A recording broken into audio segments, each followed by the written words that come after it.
Okay, we are live. I know we probably had a lot of people who were not trusting the plan and thinking, "Oh, the live. Where is he? Where is he?" Yeah, your fault. Okay, I'm gonna start the countdown, and I'll see you guys soon. Let's go.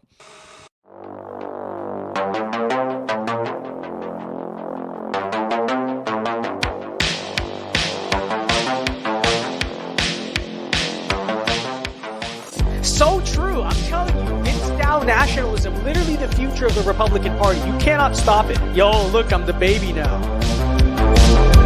This monument will never be desecrated. These heroes will never be defaced.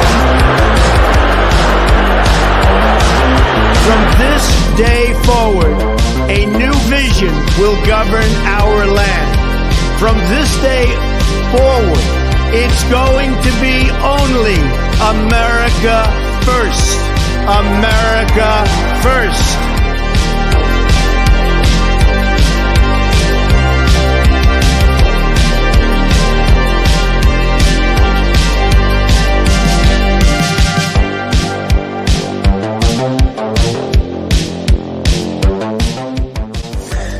John, thoughts on VINCEDAO nationalism?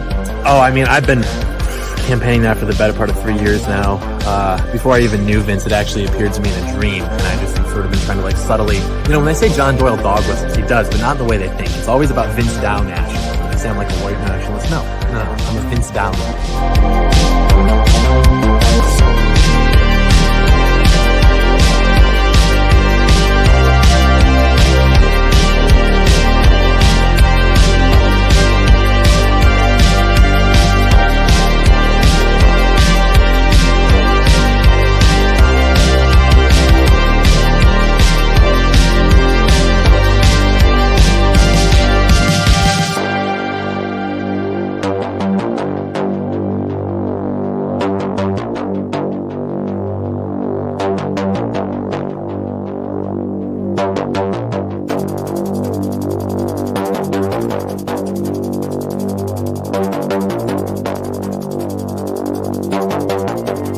Americanism, not globalism, will be our credo as long as we are led by politicians who will not put America first. Then we can be assured that other nations will not treat America with respect, the respect that we deserve.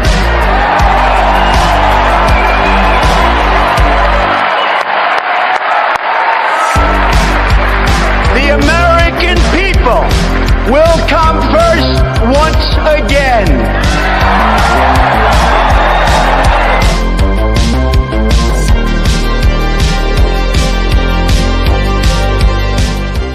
Millions of Americans sincerely love Donald Trump. They love Donald Trump because no one else loved them.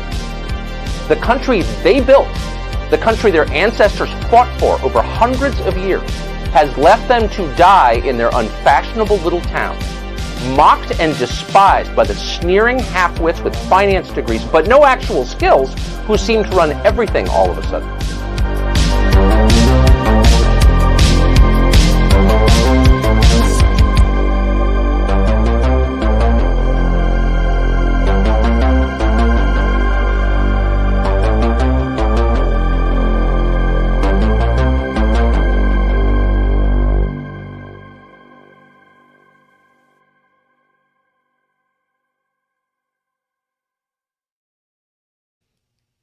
All right, and we are live. All right, I know we haven't streamed in like over a week, so I wanted to do a little bit of something. I know we don't normally like do streams on Sundays and stuff, but I figured why not? Why the freak not? We'll do it. So, what's up, guys? Good to see you.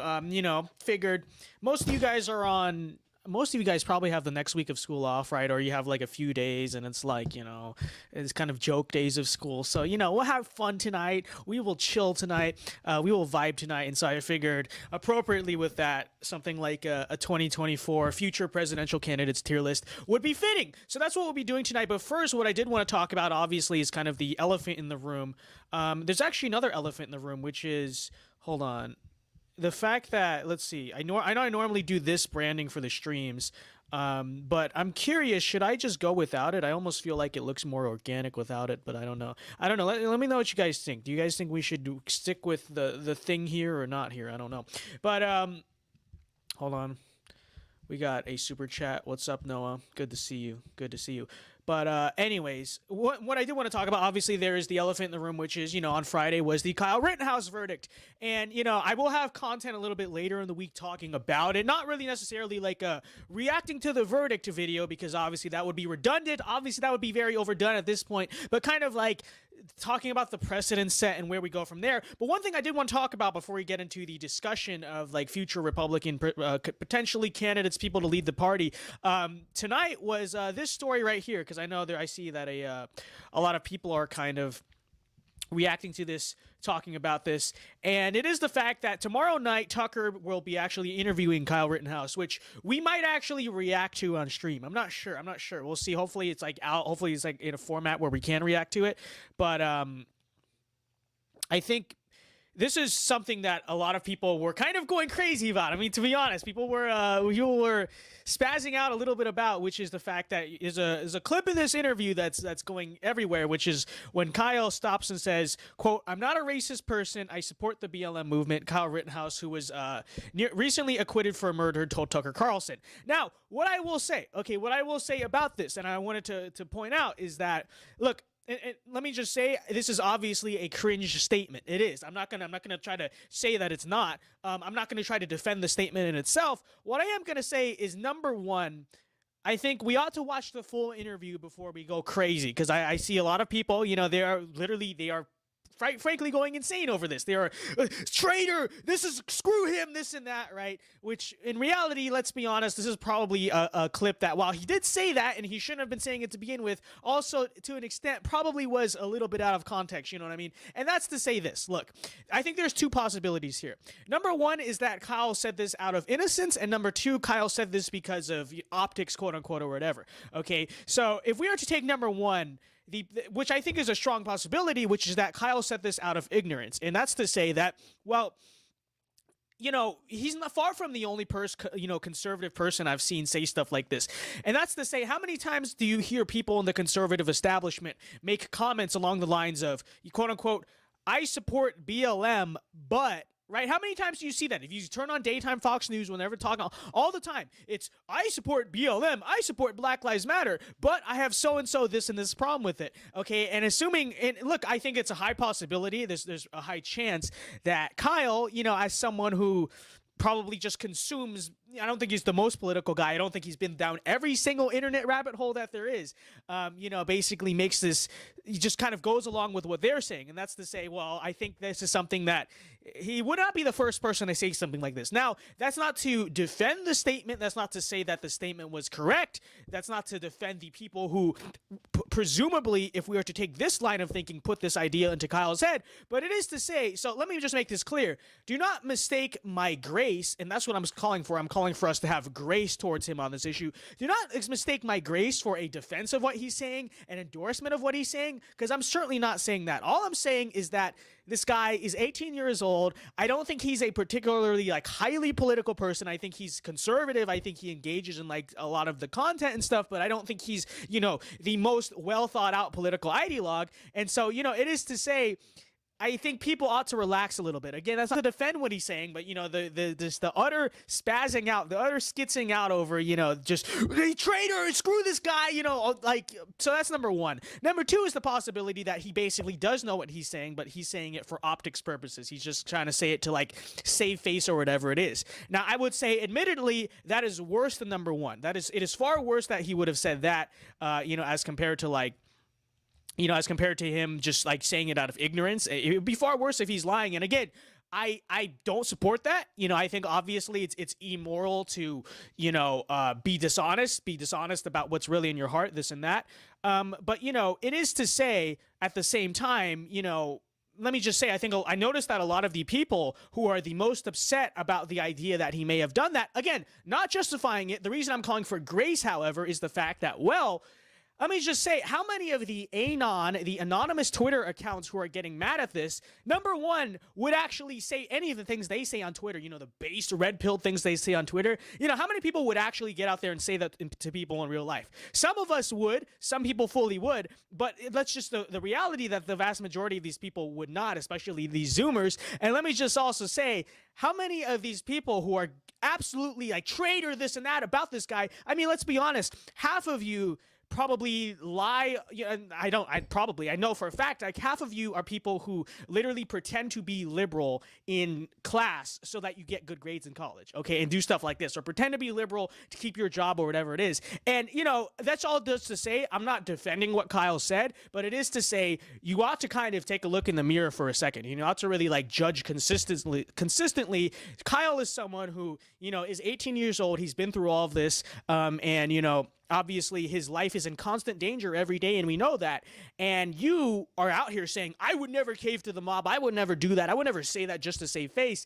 But you say that basically on a daily basis to get good grades or whatever it is. So just something to consider, okay? So all I'm saying, I'm not defending this, I'm not saying this is good. All I'm saying is, you know, we ought to be, you know, a little bit forgiving, okay? Show a little bit of grace, because especially if it is the case that he was just saying this out of ignorance because he just hears all other Republicans and stuff say this, and that's definitely, you know, an avenue to which we can really push this guy further to the right. And even if he's just saying it for optics purposes, I mean, seriously, have a little bit of grace. I mean, honestly. So anyways, with that being said, I just wanted to mention that really quick. You know, there's no need to disavow him as a person. There's no need to go, yeah, traitor, this and that, you know, to talk about that. So anyways, with that being said, I will get into the kind of meat and bones of the stream we're going to do tonight, which I think will be fun. I think will be interesting. I think is content that a lot of people really like to watch for some reason. And that is the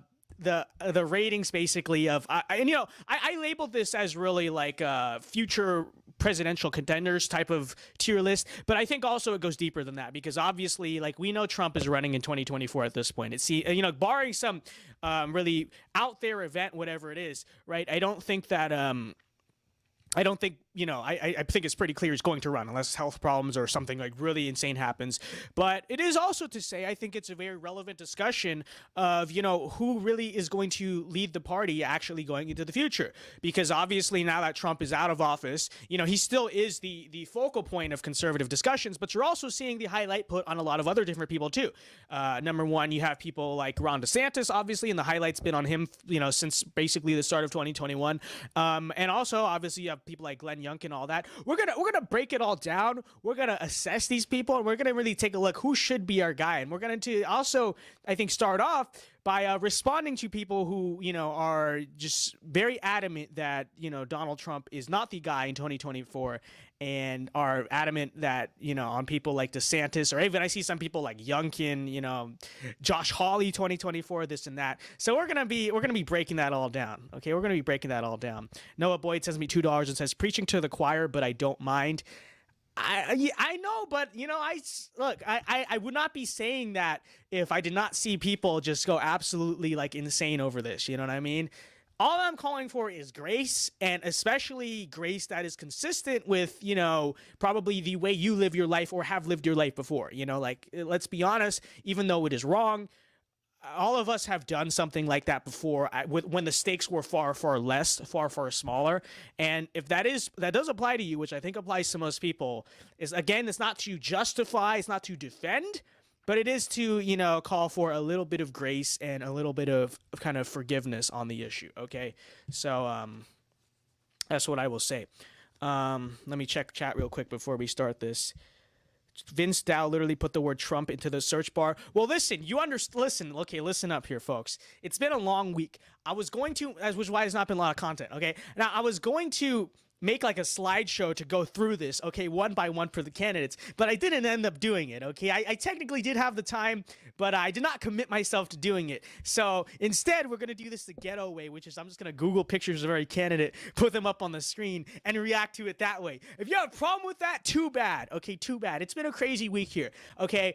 Let me say, I don't know what 1117 is. I don't know why people keep going on about it in the chat. But what I will say is that I did do another bad thing with technology this week, which is I dropped my camera. Okay, my camera was on the table. I was like fiddling with stuff, and I dropped it on the ground, and I broke the lens. Obviously it still works because I'm on camera, but the lens doesn't turn now. Like I literally can't zoom in and zoom out. The lens is stuck here. Okay, it's literally stuck. Like I can't. So I don't know if my ratio is a little bit different than it usually is, but I can't control it. I'm literally stuck here. Okay, so that is to say. Thompson, you Google. Too bad. Okay, too bad. You're gonna have to deal with it. Okay, it's a ghetto tier list. It's so true. It's so true. That's exactly what this is gonna be. And GB says GB says we need more content to consume. Well, that's what you're getting. Okay, that's what you're getting. It's gonna be ghetto. It's gonna be improvised. And frankly, you're gonna deal with it. And you're gonna like it. Okay, that's what you're gonna like it. All right. Anyways, okay.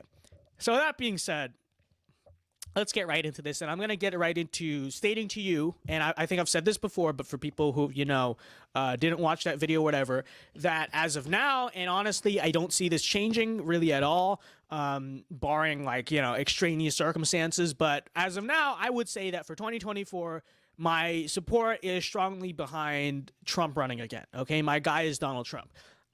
What I would say... Speaking of dates, I still don't understand you're not supposed to understand 627, okay? You're not supposed to. I don't have anything to do with 627, so I don't know why you would even ask me what. I do know what it is, but I don't see why you would come to me for those issues. But anyways, getting into this. So I would say the main reason, the really kind of reason why I'm most behind. Let's see. We could open link in new tab. Can we do that? No, hold on. All right, never mind. You know what? It's fine. It's fine. You can see Trump on the screen. Okay. The main reason I would say Trump 2024 is almost a necessity is the fact that I think that if we, and by we I don't mean like these just generic conservatives, I mean, national populism, national conservatism, this side of the movement, our side of the movement, our community, people like us, want to solidify ourselves. If the America First movement wants to solidify itself as a permanent political force, okay? Because that's what we want to be. We don't want to be a wave. We don't want to just be like the Tea Party that comes and goes, kind of fizzles out, right? We want to be a permanent, sustainable political force that is there for decades to come within the Republican Party and within U.S. politics. I would make the case that we 100% need 4 more years, specifically of Donald Trump, for that to happen, okay? Because that's to say, the kind of Trump wave, the Trump energy, see what that has done. Notice what that actually did for a lot of sort of startup, sort of Tea Party aligned organizations and creators and people, okay? You look at what happened under the first year of the Trump presidency for like ordinary for not so much in terms of like the political issues themselves, but actually the kind of infrastructure that was built in the conservative movement, which was a very good opportunity because all of the attention, all of these sort of hype, all these sort of energy and mobilization that Trump brought to the conservative movement, that fueled a lot of new organizations. It solidified a lot of, kind of think tanks and things like that, allowed those types of institutions and figures and public figures and thought leaders and authors and grassroots or quote unquote organizations, all that stuff, really allowed all of that stuff to rise. A lot of those different things to rise, And let me just kind of frame it to you this way, in a way that you could probably easily comprehend. And trust me, there's a lot more behind the scenes too. But just think of the things you've seen. You think of something like Turning Point USA, for instance, the Daily Wire, I don't know, Blaze TV, right? All of these sort of institutions that are now like synonymous basically with like conservatism and right-wing stuff or whatever. And think for a second how basically those were built by the Trump revolution. They essentially used the Trump energy and kind of exploited that, to really, and because everyone was so interested in politics and because there was such energy behind the conservative movement, really kind of exploited that to kind of grow into power, grow in name recognition. And now those are institutions and, a lot of other different ones like it too.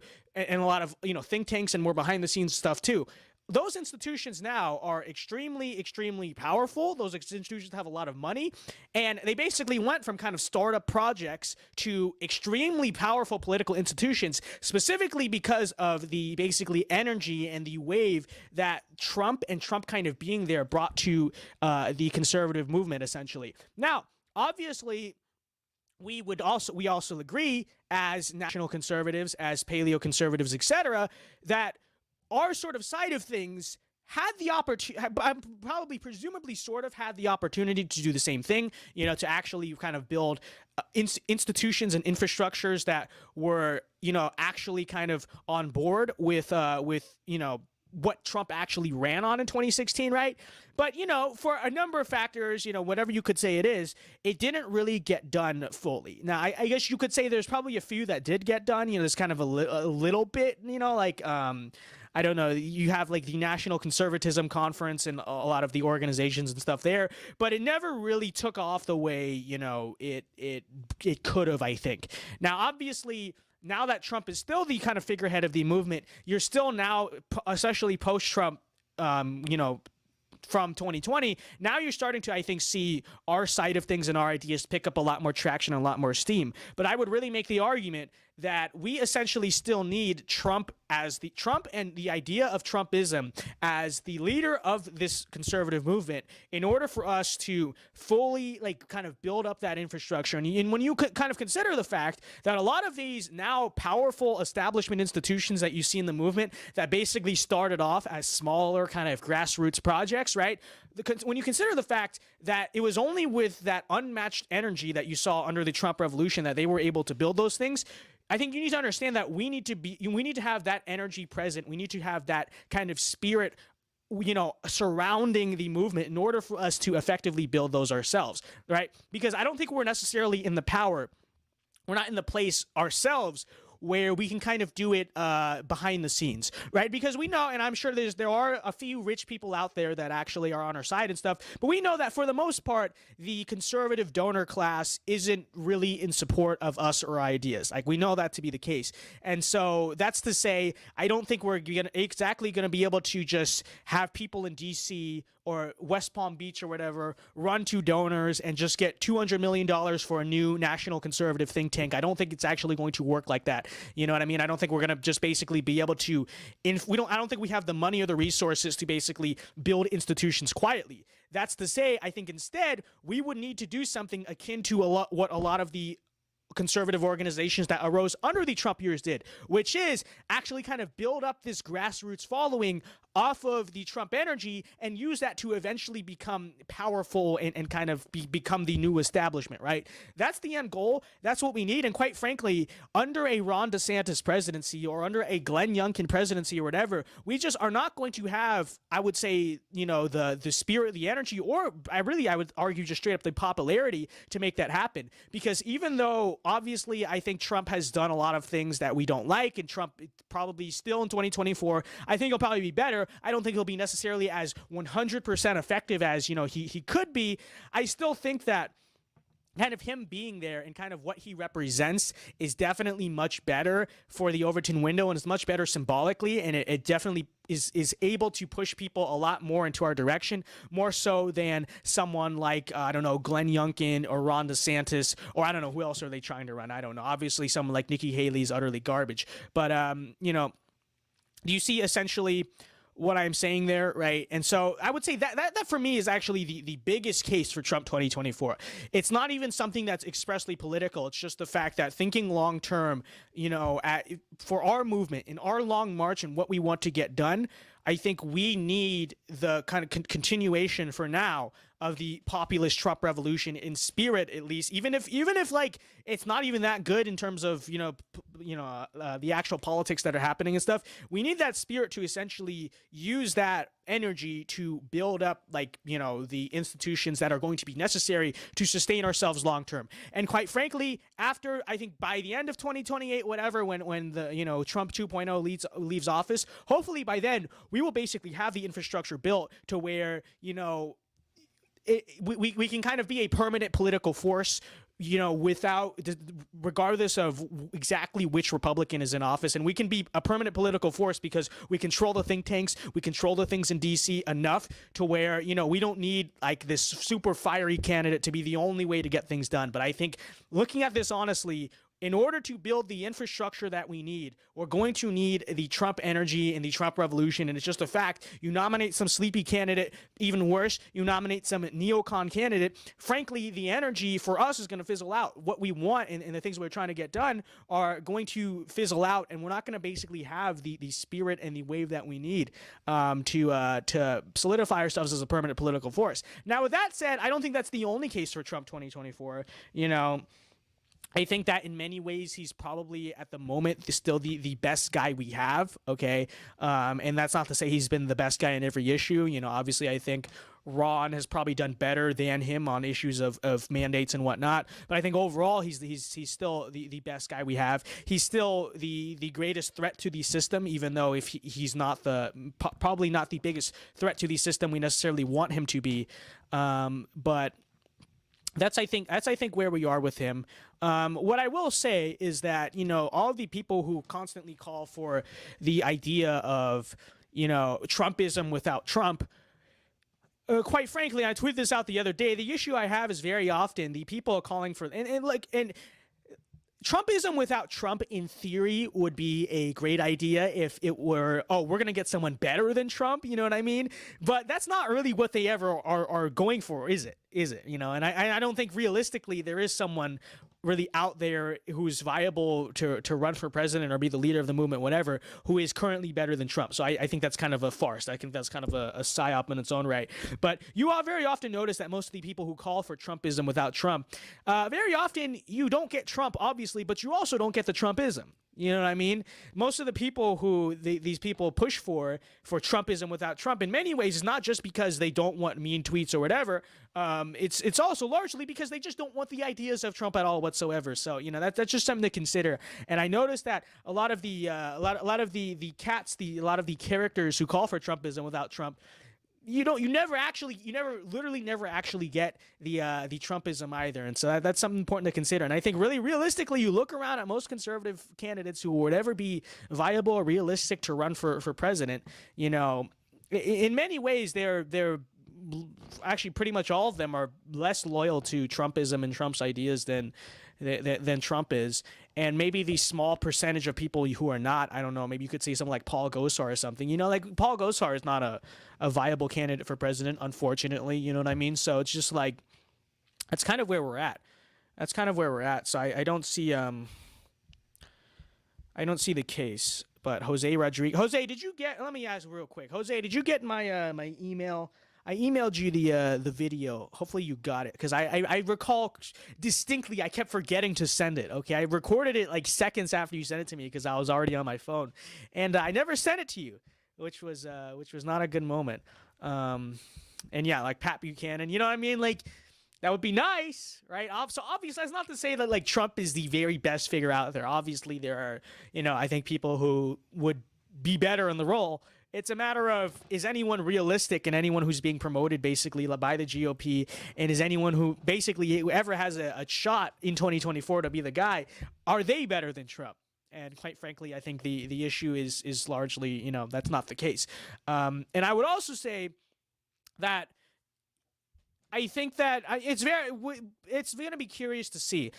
I feel like because now we have seen in the last few months, I think Trump has gotten a lot better on some things. It's not that he's been perfect, but he's been getting better. Calling out Kevin McCarthy, endorsing Paul Gosar right after the censure, all that type of stuff, right? And, you've seen him. He's made some pretty solid endorsements as of late. You know what I mean? Not all perfect, but he's getting better.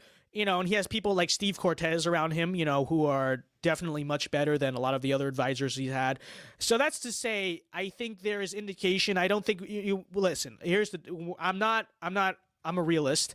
I think we're never going to fully get 2016 Trump back. I don't think, even if he does come back as 2016 Trump, he's not going to fully govern as 2016 Trump. But it is to say, I think he's definitely improving And he's definitely kind of trending in the right direction of the last few months overall. Okay, not to say he's been perfect, but overall, I think he's been kind of moving in the right direction. And so that's to say, I think I would think hopefully he can be a solid enough guy to basically be what we need for 2024. And he did endorse Joe Kent. That is true. And I would also say, to the people who say that he's unelectable, I mean, and anyone who basically came along and tried to say, well, January 6th or whatever, he's never going to be electable. I mean, you look at the approval ratings now, I think that's just not true. I think it's pretty clear he is, at least hypothetically, wink, wink, electable in 2024. So that's what we're at. Okay. That's what we have going on. All right. So that's Donald Trump. And as we know, Donald Trump is the guy who I think is our guy. And honestly, I think the whole debate is stupid in many ways because, it's pretty obvious he's going to run. No one except, I don't even think Nikki Haley is going to be campaigning against. Nikki Haley's not even going to run against him, most likely. So, whoever his primary challenger is going to be, he's going to crush them. I mean, yeah, sure. Someone like Adam Kinzinger or something might try to run against him, but we know they're going to get like 2% at most, okay? But there is also really a question of who's going to lead the party, and who's kind of what's going to be the face of the Republican Party going forward. I think that's also an equally relevant question. Who should sort of be our guy? And, after winning his election in Virginia, obviously I think we've seen quite a bit of talk over Glenn Youngkin. Okay, so that's what we have. So that's number 2 we're gonna touch here. I'll probably go Ron third, and then I'll look at some smaller candidates. I will say about Youngkin. So Glenn Youngkin ran a very good campaign for the state of Virginia. I think it was a good sign. It was good for the Overton window. It was definitely great for us in terms of the culture war that essentially Glenn Youngkin ran a campaign primarily based in many ways off of the issue of CRT and the far left push in our schools, and actually won off of that. And it's definitely good to see that he actually managed to win back a lot of the suburban white vote that's been trending away from the GOP. And so, there's definitely a lot of redeemable good things about Glenn Youngkin. But I would say that the idea that, this guy is going to be someone who's going to lead the Republican Party, is going to be the face of conservatism, the savior of conservatism going forward. I'm sorry, that's really not something I can get on board with. You see that. There was this whole thing the other day about him saying he wasn't gonna touch local mandates. Then he basically said it was misunderstanding, and he said he would. But regardless, right? I think in many ways he's definitely not as conservative. And I understand because it's Virginia, but I don't think he's as conservative as someone who we need for national office. And maybe that he runs as a different candidate in the future. But even so, still. This guy's not even in office yet. We don't know how this guy's going to govern. I mean, quite frankly, if I were to predict, he's probably going to govern like a normal Republican governor. I would be very shocked if he becomes he goes Huey Long mode here and just wields power everywhere. You know what I mean? I don't think that's the guy he's going to be. I think he's just going to be a generic Republican governor that's going to have a lot of hype because he won a blue state, but that's it. But I mean, really, I'm not a fan of making Youngkin into any sort of national figure, at least not yet. If he turns out to be an amazing governor and he's doing all the things DeSantis doing, but it's in Virginia, I mean, sure, I'll give it consideration. But as of now, all the guy did was win an election and run a pretty good campaign. That's all he has going on. Quite frankly, I would not be surprised. I feel like he's going to disappoint a lot of people in office because he's just going to, like I said, govern like some, normal Republican, whatever. That's not to say I don't give him a chance. I think that, he could probably, if he really took it seriously, he could probably do a lot to actually reverse the liberal trends in Virginia and kind of build kind of a conservative apparatus there, almost like a conservative political machine to keep the state competitive. But quite frankly, I don't think those things are necessarily, going to happen. So I don't hate the guy, I'm not the biggest Glenn Youngkin fan either. I just think it was a good thing that he won in that state, but that's really about it. You know, it's very interesting because you have one guy who wins an election, you know, and everyone's immediately I saw a lot of people immediately rush to say replace him with Youngkin 2024, replace Trump with Youngkin, and it's like, are you like? Why? Because he won the suburban vote? You know, you really don't have proof that he's the only guy who can win the suburban vote. I mean, quite frankly, I don't think Trump would do as well as Youngkin did in the suburbs, but I think come 2024, especially you look at the way the Biden presidency has gone and stuff like that, I think Trump has plenty of opportunity to retake the suburbs, at least enough to the point where he can kind of, at the very least, have enough of a threshold to win. And so, you know, are we really going to put some wishy-washy guy that, quite frankly, you know, I don't think any of us fully trust? We're going to make him the figure, the face, replace Trump with him, essentially, you know, and we don't even know what the guy's done in office yet. Yeah, I really don't buy it. You know, keep the guy as the governor of Virginia, and that's it. You know, yeah, he can have a speaking slot at the RNC. But really, the concept that this is kind of our guy, this is like the next Trump or whatever, you know, it's just not there. Okay, it's just not there. Bryce Pitt says, honestly, I just want Trump. He's literally the only person who can win in 2024. I don't think he's the only person who can win. I just think that, you know, in all things considered, he's by far, you know, the guy that we really need. Okay, the guy that we really need. So that's that. That's Glenn Youngkin.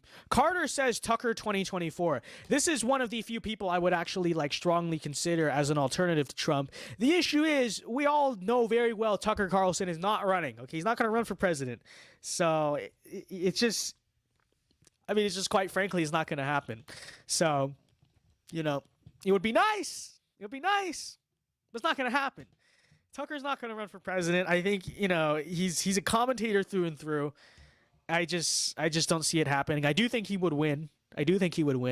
He's a very good public speaker.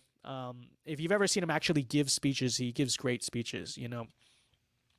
This guy, he doesn't even like write out his speeches, kind of just gets up there and talks, but it's very eloquent, very good speaker, very convincing candidate. I think he'd be very good. But with that said, you know, he's just not going to run, so it's not viable. Tucker makes too much money on Fox. He won't run unless he gets fired. I think that's very true. GOP Josh says Vince Dow 2024. Very true. Very true. I will come. I will arrive. I will save the Republican Party. It's true. It's very, very true. So, all right, next person we should do, I think obviously is Ron DeSantis. So, that's our next candidate up on the list. We will react to Ron. We will react to the big Ron, okay? My governor. All right. I will start off by saying I think a lot of the hate against Ron DeSantis by like Trump loyalists, as someone who is a Trump loyalist, sometimes can get a little bit dishonest. Okay, that's what I will say. So what I will say about Ron DeSantis is he is a very good governor, arguably the best governor in the country, at least the best prominent governor in the country, you know what I mean? And that's not to say he's been perfect, because he's definitely caved on a lot of things. He's weakened a lot of things. The big tech bill was toothless. Obviously, it's not entirely his fault. It was also it's also partially because the legislature didn't want that done. But still, he signed it. I think he's responsible for it. He could have made a bigger deal out of it. Even this ban on the private mandates did not add anti-discrimination like a lot of us were calling for. And so as a result, while you can't formally be forced to take it, you can be heavily discriminated against in the workplace as a result. And so that's an L. That's him basically doing something that's in the right direction, but not going all the way. And we see that a lot from Ron DeSantis. And, so he's not perfect on that. Neither is Trump perfect on that. But it is to say, I do believe, and what I will say about Ron DeSantis is I think he's a very solid governor. I think he's the best governor in the country. And I appreciate a lot of the things he has done. Okay, and I think it is actually very significant in many ways. But what I will say about Ron DeSantis is I think he's an important first step in terms of what effective governance looks like on the state level, right? Because obviously, like we just said, and I will reiterate, Ron DeSantis has been far from perfect as governor. He's far from used every single facet of power that he can, right? He did definitely leave some things to be desired and still will, but what he does represent and what is very important is the fact that he did still in many ways set a precedent of conservatives using power at the state level, okay? And that's to say that you have many other, he's actually, you really think about it, he's actually really done a lot for the Overton window among the kind of mainstream boomer conservative audience because of the fact, right? And you see how Fox News and stuff will report kind of the things he does too. For instance, Ron DeSantis, here's basically what it looks like. You'll see this headline, something along the lines of, Ron DeSantis bans all mandates in Florida. Not really true. Not really true. It's only like half true, 75% true, not fully true. But what does happen as a result of that is you see many boomers, okay, the boomers who follow these news cycles and stuff like that, actually, and I've seen this happen, kind of look at that and say, wait a minute. A conservative Republican governor actually using power to actually set the way things ought to be in society, not just like basically cope about small government or whatever. And they look at that and then they start to realize in many ways that using power as conservatives is possible. And so I think that's what Ron DeSantis represents and what Ron DeSantis has done is something that is actually very important, especially when you talk about the fact that I think the best way to realistically fix this country long term is to have a bunch of very effective conservative governors at the state level to actually, wield power in ways that are not possible at the federal level. And so Ron DeSantis, I think, is someone who's probably not going to be the end goal, right? It's not the end goal of what we want all conservative governors to look like, but the fact that he's there and the fact that he's doing a lot of things that historically conservative governors have not been bold enough to do, I think will set the precedent that will, in the long term, drive a lot more future conservative governors that are a lot better than him, right? That are even better than him, that do it even more than him, but they will all have been basically made possible by the fact that Ron DeSantis is the guy in the Overton window who is basically the first to step up as a governor and say, hey, wait a minute, I'm going to actually wield power. It doesn't even matter if he only halfway wields power. The fact that he did at all, genuinely, I think, and I notice, is calling for a lot of other people in the movement, other future candidates and stuff like that, to stop and say, wait a minute, maybe we should all be wielding power. And over time, I think you will see people come into future conservative governorships that are even better than Ron DeSantis, but Ron will basically be the first guy to have started it, okay? And so that's to say, I'm definitely not anti-Ron DeSantis, but with that being said, I think if we are to, fully understand that that basically the real future for our country, I think in many ways, the real future for the movement is we need a bunch of Ron DeSantis 2.0s and 3.0s, people who are even better, people who are even more effective, and we need them not to run for president where they're just going to get gridlocked by Congress and filibustered or whatever, but to be running for governors in a lot of these states and really shaping the permanent identities of states the way Ron DeSantis has here in Florida, right? You look at the way Ron DeSantis has governed here in Florida, really changed the identity of the state overall, and really changed it into kind of the conservative firebrand state, which it wasn't really before. We can do that in a lot of these other states and even into even better capacities, right? And if we really set effective conservative governorship, right, across all the red states, which is like more than half of America, imagine if we had governors at Ron DeSantis' level or better than Ron DeSantis in every Republican state out there. Simply for a minute, imagine how different the country would feel, and how much, I guess, better things would be. Rest in peace to people who live in blue states. I mean, unfortunately, they're not going to get the benefit of that, but there's going to be a lot more options. There's going to be a lot more like places you can go in America and actually make it feel like America and actually, live healthy lives and protect some degree of tradition and conservative governance and things like that. But now, with that being said, I think in order for Ron DeSantis to fully set that in stone, and don't get me wrong, you look at, I think, just to give you an example of what the better Ron DeSantis look like, I think, in many ways, a lot of candidates now you see running for governor, like Carrie Lake. You have people like Carrie Lake in Arizona, Don Huffines in Texas. Quite frankly, if these people keep up the rhetoric that they are, they probably will be better governors than Ron DeSantis. But largely, you notice that they're kind of using Ron DeSantis for credibility. They're saying Florida is doing this. Why can't Texas do this? Why can't Arizona do this? And I think, like I said, point that out. It's very important to point out. Ron DeSantis, his existence is motivating a lot of people like Carrie Lake, a lot of people like Don Huffins to come along and like really push for a more conservative, a super conservative gubernational state of things. But I would say that it's probably pretty important that we keep Ron DeSantis in Florida and that Ron DeSantis finishes out his term to really set that in stone. Really set that in stone. So he can leave office in 2026 really having said, like, Florida is a solid red state, and I've set the precedent in this GOP that is all about freaking just solid wielding power, effective conservative governance. I think that will do a lot. That will solidify a lot in Florida, but it also solidify a lot nationwide. And so I think, really, quite frankly, that is his role, and that ought to be his role in the movement. Branchy says, I think Rand Paul would be good too. Rand Paul would admittedly do a lot of good things in terms of probably purging the government, in draining the swamp, anti-corruption, and all that stuff. But he's a libertarian. He's libertarian, so I'm not. I think in a general, I'd probably vote for him. But I really can't say I would. That would be my guy for president. I really can't say I would allow that to happen. I'm not a libertarian, folks. I'm not a libertarian. Now, that's not. I think Rand is much better than most libertarians. I will give him that. Rand is not like your average TikTok Austrian economist LARPer libertarian. I think he actually gets it on a lot of different issues, but he's still a libertarian. So I wouldn't. I frankly probably wouldn't get behind that. So, anyways, back to Ron.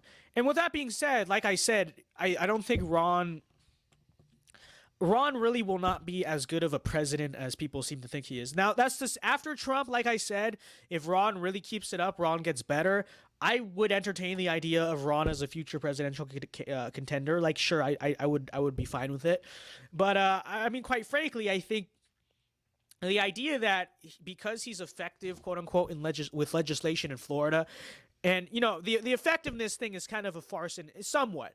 That's not to totally discredit him, right? Because he's definitely done a lot of things here that are effective, a lot of good things. But when you also consider the fact that a lot of these pieces of legislation have not really gone as far as they should have, I think in many ways the effectiveness thing is kind of misconceiving. Not misconceiving. What's the word? Okay, not as accurate, not as accurate as it could be. But I would also say, I think it's much different trying to convince a bunch of rhino Republican legislatures to kind of just, hey, let's do this, why not? As compared to literally dealing with a gridlock Congress. Like, I really don't buy the idea that just because Ron's been good with legislation on the state level, that he will just get in power on the national level and he'll trust bust big tech and all these things. Like, even if by a little bit he's better than Trump, which I really don't think he will be, but even by a little bit he's better than Trump, I don't think that outweighs all the other benefits that Trump brings, right? Whether that's the necessary energy needed to kind of energize the national conservative movement or whatever it is. And quite frankly, don't be surprised, I think Ron would probably be weaker on a lot of issues nationally than Trump is, okay, quite frankly. And so, I'm really...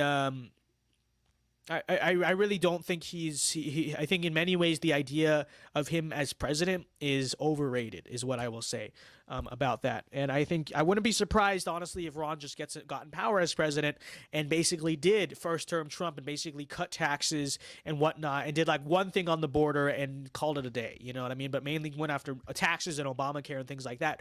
And that's not what we need. And that's not to say Trump is immune to it either. But quite frankly, I would strongly predict that's probably what you'll see from Ron DeSantis and as president, and that's not what we need. I think we can do better. I think the concept that Ron DeSantis is more electable might be slightly true in the suburbs, but I think even so,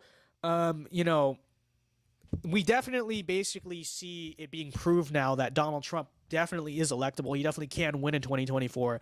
And so I think we ought to roll with that. We ought to not just sacrifice on the concept of a slight supposed advantage in electability. Is that really worth it? Do we really need that? No, I don't think we do. I don't think the electability thing works either. So, quite frankly, it's just I you know, like I said, I have a positive opinion of Ron, but not the guy. And I think we explained why. And I think we explained why really Ron's contribution at the moment really ought to be the solidification of effective conservative governance at the state level, which is very important. And if he can really spearhead people like Carrie Lake, I don't think Don Huffines is going to win the primary, but hopefully maybe he can be governor in the future. Well, maybe he will win the primary. I shouldn't say that. You never know, okay? You know, we're gonna trust the plan, okay? You know, you definitely will. I think that's a bigger contribution to him than being an average Republican president overall. So that's what I will say.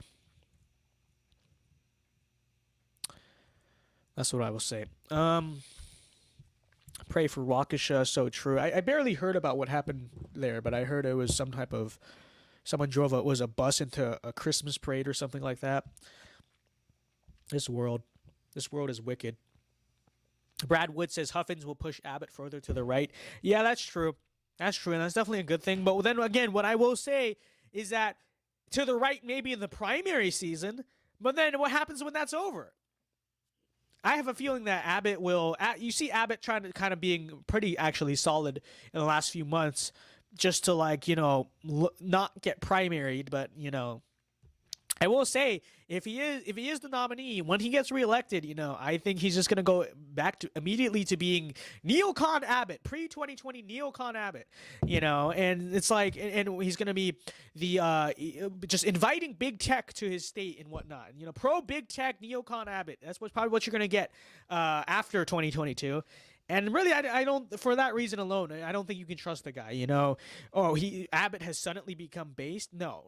You're voting for 4 more years of the Abbott you've gotten for the last 8 years or whatever, minus the last few months where he's actually been, like, somewhat decent, okay?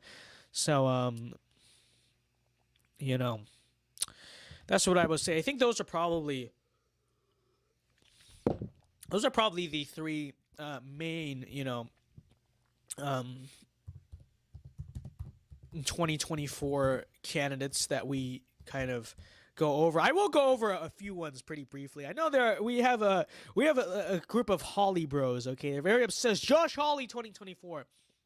I'm not against Josh Hawley. I like the guy. I think he's a fairly solid senator. You know, like I said, he's not perfect. Neither are any of the people on this list.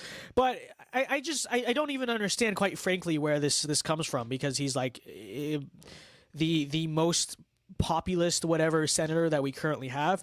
Honestly, that might change. That might change after 2022, 2024. And you know, I'm not gonna lie, he'd probably be a decent like VP to someone. I mean, look at him. He looks like a Chad. He has good physiognomy, sure. But the idea that, you know, this is a guy that's gonna just replace Trump when it's clearly Trump's year. It's kind of Trump's mandate to run again. No, I really don't buy it. You know what I mean? I don't.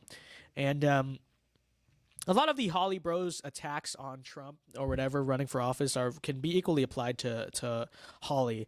Like I remember seeing a Hawley Bro on Twitter attack Trump for something, and I think it was related to BLM, some being weak on BLM, and it's like, yeah, this is the guy who literally pretended to cry for George Floyd. Okay, like that's not going to be the guy. With that being said, you know, I mean, I don't dislike the guy. I think he's a solid senator.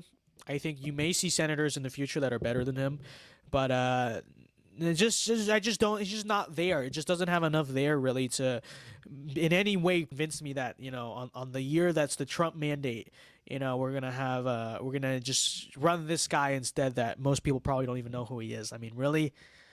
So, you know, it's just not really there. And I agree. Yeah, Hawley needs to get a lot better on legal immigration. That's true. I think he has a little bit as of late, because he's been kind of talking. I'm pretty sure he's been talking about like H-1B and whatnot.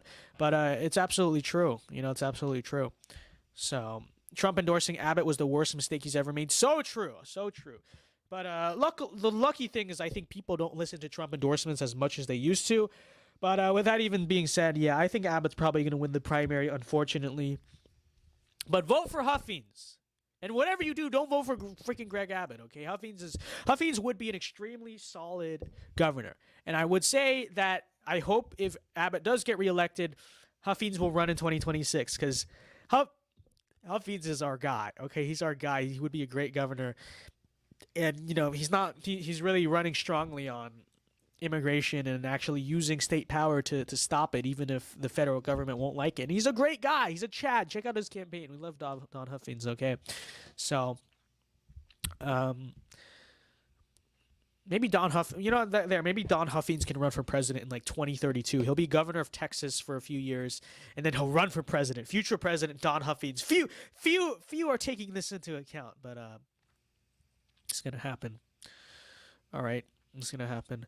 Luis says I might have to choose between Abbott or Beto or Dork. Yeah, I'm not against voting for Abbott in the general. I'm not saying to do that. I'm just saying definitely don't vote for him in the primary. Okay, you gotta get 100% vote for Huffines in the primary. That's what we got to be doing. So that's what we got. Who are some other ones? Oh, of course. I don't think much needs to be said about this individual, but of course, and let me actually lump these all into one. You have Nikki Haley. You have a strong push for Nikki Haley. From really nobody real. There's no real human being out there who's in favor of Nikki Haley. Quite frankly, most of them are robots. That's what I will say about it. This is a lot really need to be said. She's a traitor. She's a backstabber. She's subversive. She's a neocon through and through. She's a proud neocon. I don't know if anything needs to be said. I think most people get it at this point. I think nobody really trusts her about, quite frankly, anything. And I will say I think most of the people who are in support of Nikki Haley, quite frankly, only do it because, I don't know, they're into MILFs or something. That's what it is, because she's a woman and they simp for her and they simp for Nikki Haley. It's true. Because a lot of them are just cringe neocons as well. But, it's just a terrible candidate. Quite frankly, Nikki is someone I probably wouldn't even vote for in the general, to be honest. I mean, it wouldn't happen anyway, so we don't have to worry about that. But yeah, we're not on board with Nikki. Nikki hates Trump Haley. She's a terrible person, quite frankly. She's a neocon, and do we have to say anything else, really? Need we say anything else? I really don't think we do. So that's Nikki Haley. Definitely a no-go, right? And Nikki is not someone I would ever entertain. Okay, I don't care, post-Trump, whatever. No, I'm not voting for her for president. I would never support her for president. I would probably actively campaign against her for president. And quite frankly, even if she tries to run for senator or whatever in the future too, nope, it's not happening. It's not happening. Literally will never get my support. Now we're into would never get behind tier. And that's the case with Nikki Haley.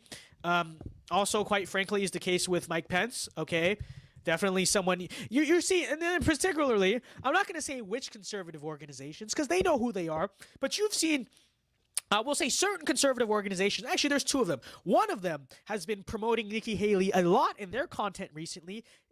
Keep in mind, we are paying attention. We have been noticing. We know why you're doing it. You're basically trying to quasi-campaign for Nikki Haley 2024. And, we're noticing it. And you know what? That doesn't just reflect on Nikki Haley. That reflects on you as the organization, too. So just something to consider, something to take into account. Really, it's the same case with Mike Pence. There's a different organization out there that's been hosting Mike Pence at a lot of their campus lectures and whatnot. And I would say the same exact thing. We know who you are. You ought to stop doing it. I mean, we really don't trust you to begin with, but the fact that you are willing to counter signal, kind of will verbally somewhat give dog whistles towards supporting the Trump revolution a little bit. Yeah, the fact that you actually have the nerve in 2021 to be hosting people like Nikki Haley or Mike Pence at your stuff really says a lot. It really says a lot about the conservative establishment and the conservative movement, and it really says a lot about, really people that, organizations and groups that really should not get your monetary or support really at all. Okay, so something to take into account. I don't think much has to be said about Mike Pence either.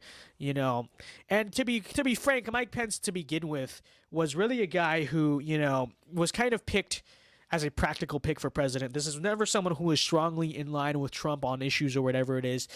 Mike Pence, quite frankly, is a guy who was an establishment guy, a establishment friendly guy, a neocon in many ways, who admittedly is based on some social issues. So I'll give him credit for that. But overall, is a guy who just never was meant to be really the guy, okay? And I even said before the election, I was a guy who was like, no, Mike Pence should not be the guy in 2024. Stop getting behind this. He's not Trump. You know, he's not meant to be Trump. He's not like a Trump ally or friend or anything like that. He's going to govern fundamentally different. He's an establishment Republican through and through. And so that's obviously not changed. If anything, that the case for that's only gotten stronger. So no to Mike Pence. We're never getting behind Mike Pence. Nobody's ever going to get behind Mike Pence. You know, this you can. I don't care how much idiots on Twitter, the basement caucus. I don't frankly care how much they go on about how, you know, Mike Pence or Nikki Haley or whatever. Yeah, they're not going to win primaries. They're not going to come close. Quite frankly, I would be surprised if Mike Pence could even win back local office in Indiana, or if Nikki Haley could win back local office in South Carolina. Like, I would be, honestly, they might not even be able to do that, but they definitely would never win a Republican primary, especially when there are viable people out there. So, you know, Pence is good at debating. That's it. But yeah, I will give him credit for that. He was a good VP for Trump. I mean, he absolutely destroyed Kamala in the VP debate. Okay, and so obviously that's true. But you know, the rest of everything else is just like, not he's not there. Um, but we definitely know why these particular organizations who did largely grift off of the Trump revolution, but we know are not really loyal to that itself. Well, I think we know the reason why they have been promoting people like Nikki Haley and Mike Pence as of late. And they try, and it's very funny because they'll even try to say, see, basically insinuate, see, we are pro-Trump. We have people from the Trump administration. Yeah, but it's the wrong people. We know what you're doing, okay? You don't have to, you know, you're clearly grifting. You're clearly anti-Trump, and we don't appreciate it. We're not stupid, and you know, we're gonna remember. We're gonna remember. It's true. We're totally gonna remember. So, I would love to see Trump and Pence go face to face. Yeah, they're gonna square off in the octagon, right? That's a joke. Disavow. So that's who we have. I think the last probably neocon person who's being talked about a lot is Tim Scott. All right, interesting character, Tim Scott. I mean, let's be honest. It's very funny to me. I tweeted this out the other day too. The GOP will be like, we're all for the meritocracy, and then literally prop up Tim Scott purely because the guy is black. And quite frankly, that's all Tim Scott has going for him. Okay, he's not a particularly impressive politician. You know, he's not a guy who's frankly that loyal to Trump or Trumpism whatsoever. You know, he'll kind of he'll vote in line with it and stuff like that. But you know, so I think he's better than Lindsey Graham. I think he's better. He's probably better than Haley or Pence. Don't get me wrong. But really, this is not a guy who is really particularly in line with all that stuff. And quite frankly, he purely exists as a we're not racist talking point, okay? And frankly uses his platform simply to be the social justice warrior of the Republican Party. Oh, I did criminal justice reform. I did police reform, like things like, you know what I mean? And so, you know, definitely a guy who is not impressive, you know, is a guy who is, it's just hilarious, right? It's like the Republicans will be like, oh, we're all for the meritocracy, and then diversity hire 75% of the RNC, which is basically what you have. This is a story here with Tim Scott. Every talking point I notice in favor of Tim Scott literally is centered around this entire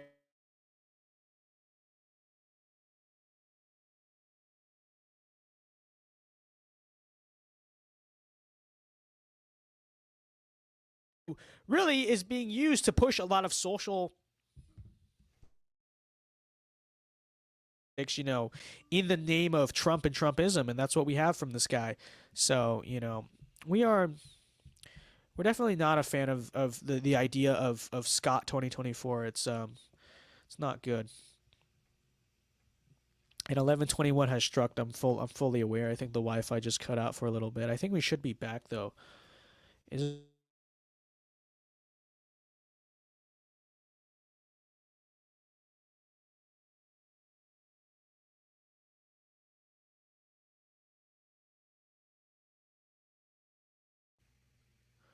Okay, we should be back now. I don't know exactly when it cut out. I know it did cut out though. The utter state of this Wi-Fi, dude. I should Cox Communications. Very fitting name, by the way. Of course they're called Cox Communications because their internet is, you know, that's the state of their internet. So Are we back? I think we're back. Yeah. Okay. Anyways, there you have the case. Okay, I should be back. I mean, I know. Let's see. Let's see. Okay. I think it should be working again. Let's see. Hold on.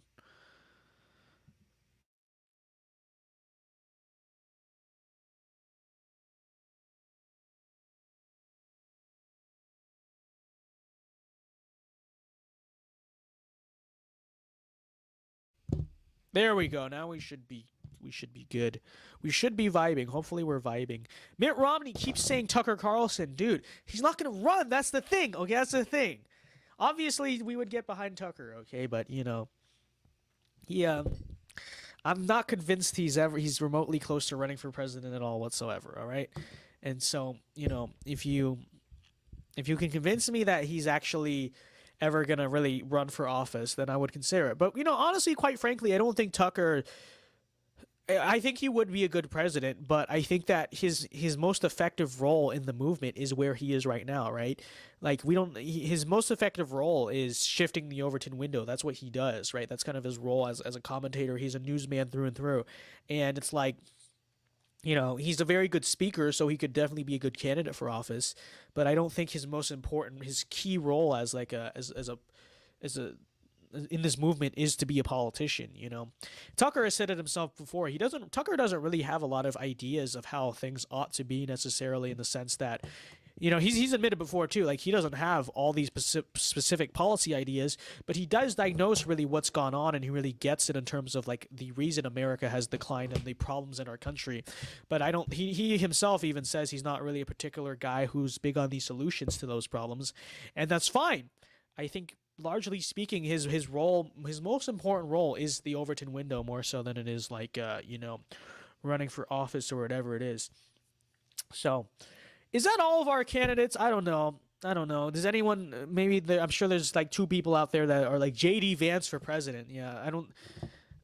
You know, these people don't even like, they're not even in office at all yet, and people are already like running him for president. You know, like, okay, let's see if JD even wins his campaign in Ohio before the primary in Ohio, before you're like, run the guy for president. You know, let's see how he does. Let's see how his actual record is in the Senate. But it's like, no, this guy made a cool ad, right? Or Blake Masters.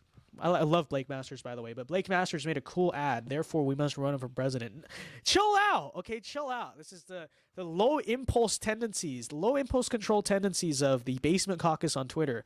You know, it's like, immediately because they did one decent thing or said one thing they liked, immediately we must run this person for president. No, okay, no. You don't.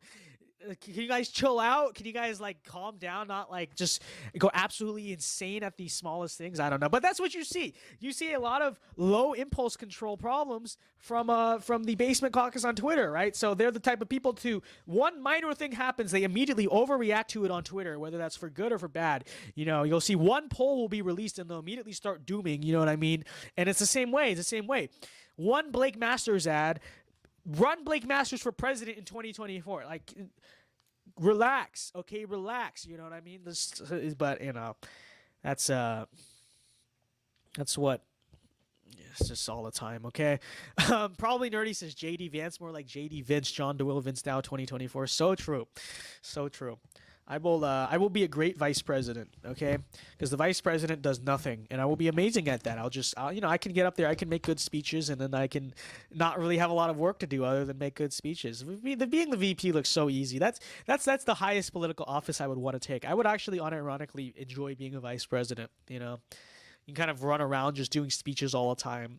Doing speeches is very fun. I very much enjoy it, and so you could do that for a living. You know, it'd be kind of cool. I would like to be the VP. I would like to be the VP or the press secretary. That's probably the thing I would want to do. I guess Ted Cruz is another candidate. I don't know.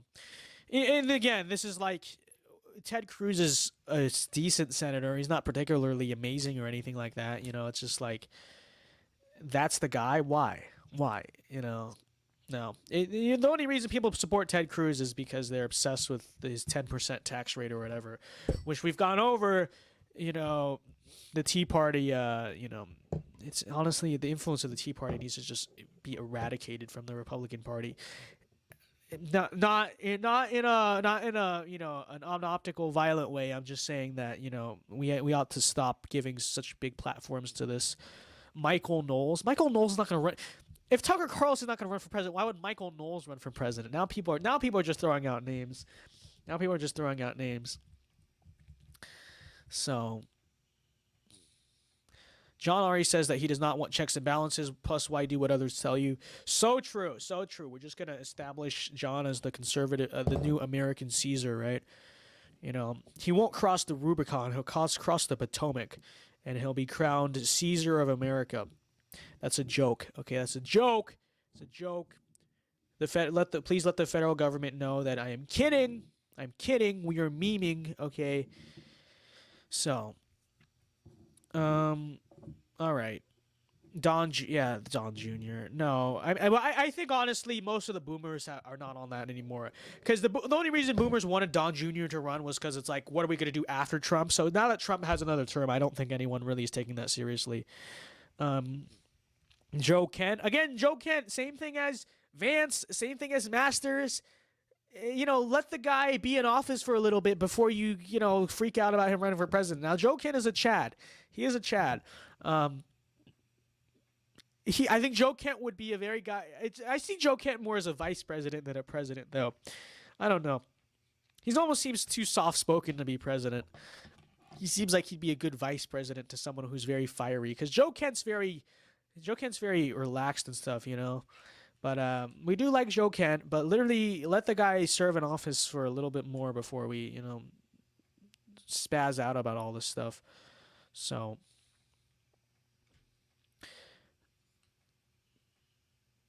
Caitlyn Jenner. Okay, now people are just throwing out names.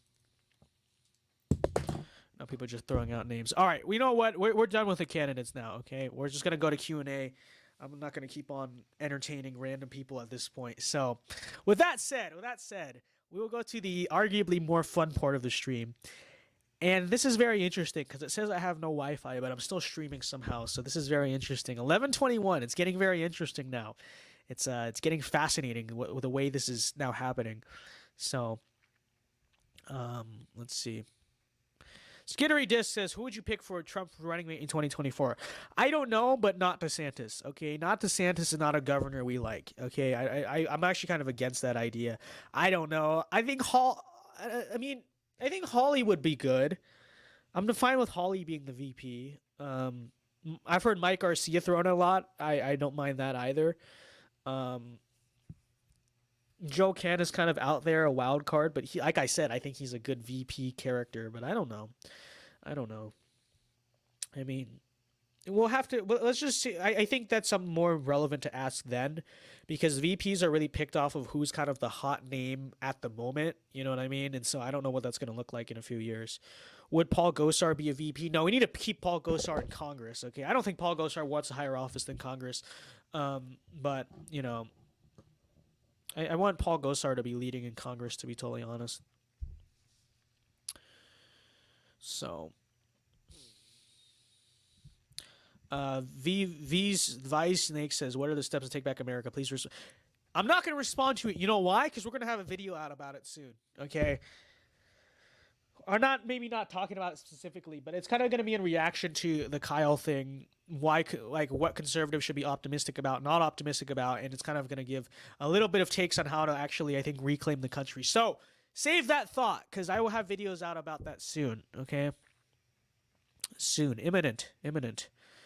Gosar could help push Trump in the right direction. True, but I don't think Gosar has the charisma to be like the public figure. I think, if anything, Gosar would be good for like chief of staff or something in Trump's actual cabinet. That would I think be the right way to go.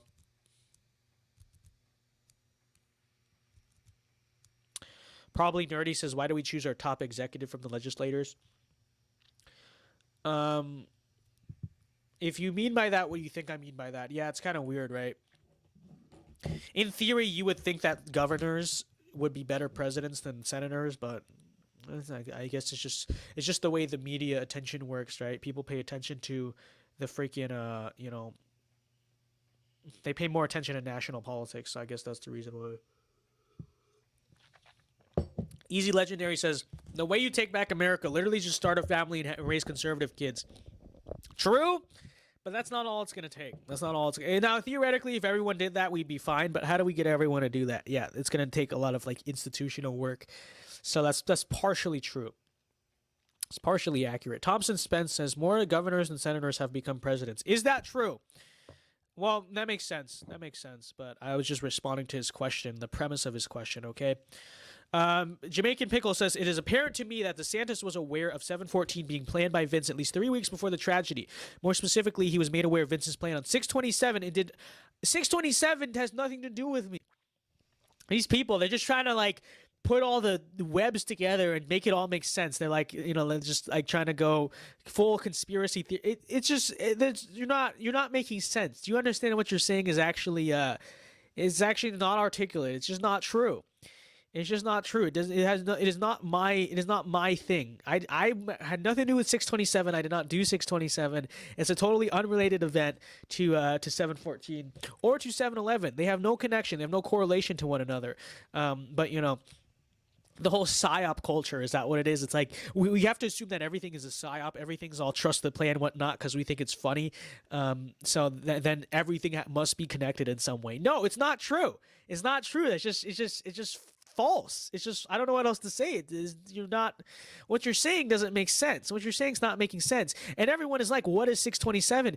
627 has nothing to do with this community, okay? It has something to do with a different community, and they're bringing it into ours, saying that you don't need to worry about what 627 is. It doesn't involve me. It involves a YouTuber from Michigan, okay? But it doesn't involve me. I have nothing to do with that day. I was not there. I know what it is. It's not relevant. It's not relevant to this fan base. You know, let's do VinceDao first. The VinceDao nationalism first, which means that these scandals that actually are related to here should be the ones that are talked about, not 627 or, you know, unrelated things that don't have anything to do with actually our own community, okay? So let's do that, because the second you start bringing in 627 all this stuff, you get people who just don't know what's going on. They're like, what's 627? Yeah, it's a good question. What is it? What is it? So the more you talk about don't worry about it, okay? It's not relevant, okay? It has nothing to do with here. You've never seen me bring up 627 because it's not relevant, okay? It doesn't have anything to do with me. It's not involved in it. It's the other people in this comment section that always bring it up first, because they just it's very sad, okay? It's very sad. I don't know. So let's just not worry about it, okay? Don't worry about 627. You want to talk about 627, you can go talk about it in his community, okay? In his community. So all right, Thompson Spence says, VinceDao, I did 1117. I'm guilty of murder. Literally nobody understands. Okay, interesting.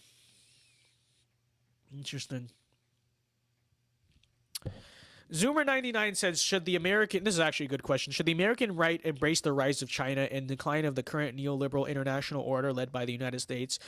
I don't think necessarily we should embrace the rise of China. I think we should probably in many ways just simply show a large degree of indifference to many world affairs, in the sense, and especially kind of in many ways actually kind of celebrate the fact that the international neoliberal order is failing. I think that's more so what we should celebrate. I think in many ways actually China genuinely does hurt the American people. I think that's in many ways their goal. That's not to say that the globalist American empire doesn't do more, but I wouldn't say that we should celebrate the rise of China. I don't think that'll be good for the I don't care about the American government, but the American people. I think it's more so that we should show a large degree of indifference towards that which does not directly, affect us. So, when it comes to things like trade policy and stuff like China, my stance on that and whatnot. It's more so these LARPers that are all about like a grand moral crusade. Gay feminism versus Chinese authoritarian communism. We should definitely not care about that. We should show a high degree of indifference toward that.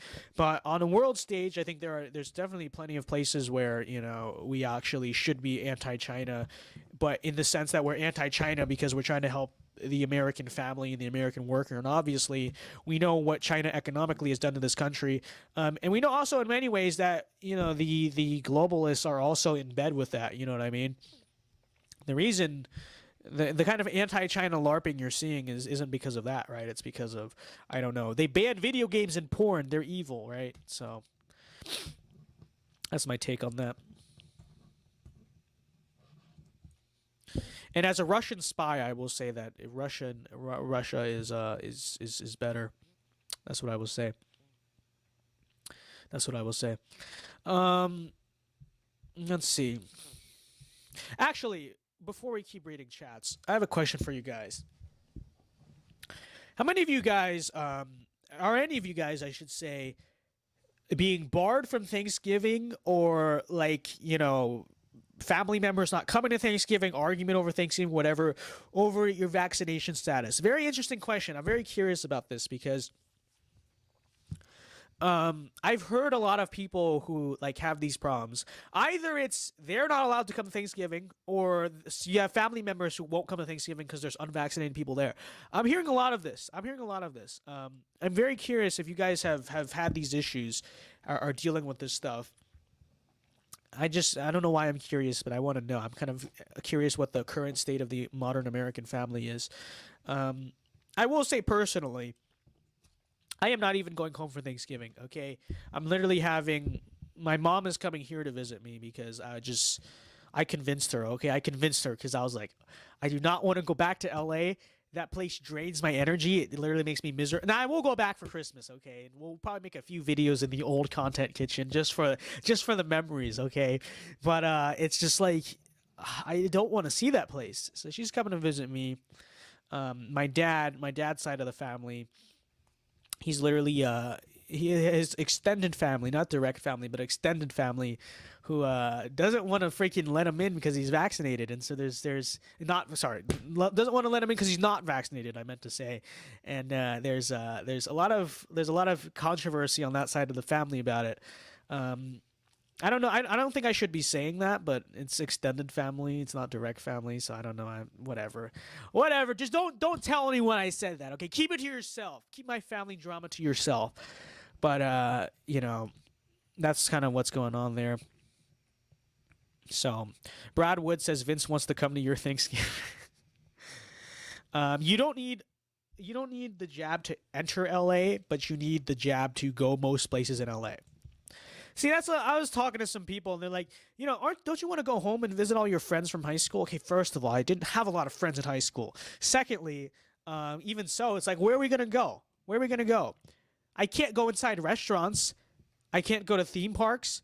I'm now allowed to go inside malls, so I guess I could do that now, but it's just like, I don't know. It feels like a different country here, okay? I mean, it is a different country, but it really does. It's just like, you go here. I don't know. I think it's evident why it feels like a different country, but it's just freaking. Ryan says my uncle offered me $500 to get vaccinated. Yeah, of course. Cringe. Let's see.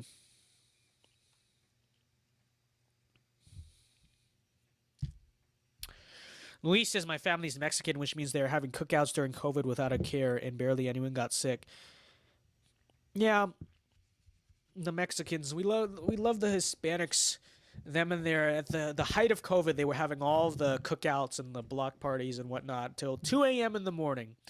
Okay, which is not nice when you're trying to sleep, but it was actually I will give it credit. It was based. It's based. Okay, it's in some way I can't articulate it. Somehow inherently right wing to have Mexican cookouts nowadays, because you're gathering with family, which they don't want you to do.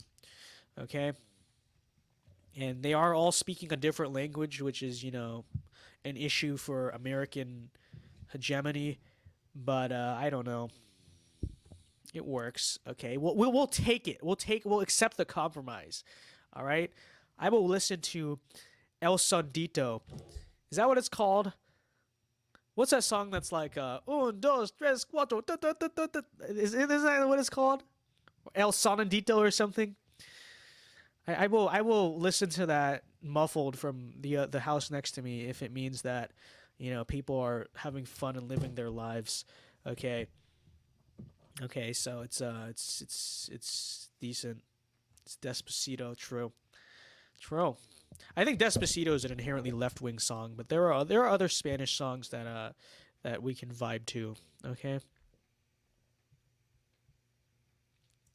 So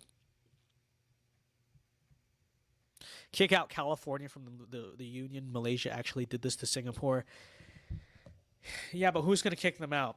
I mean, the Democrats obviously need California for the votes, the liberals, and the Republicans want California for the economic status and the economic growth. So who's going to kick it out? It's the same deal with immigration. It's like, who's going to fix immigration? The liberals want it for cultural purposes, and the conservatives want it for economic purposes. So who's going to touch it? Nobody. So it's a LARP. It's a fantasy because it's just not going to happen. It's very sad. Very sad. We hate to see it. It's a good idea, but it's not going to happen because who's going to do it? Who's going to do it? Same idea. Same idea with the immigration thing. Okay. Probably Nerdy says, dude, you're the Hispanic person expert. How would we? True. Okay, then I should know the name of the song. What's it called? What's that song called? Oh, dos, tres, cuatro.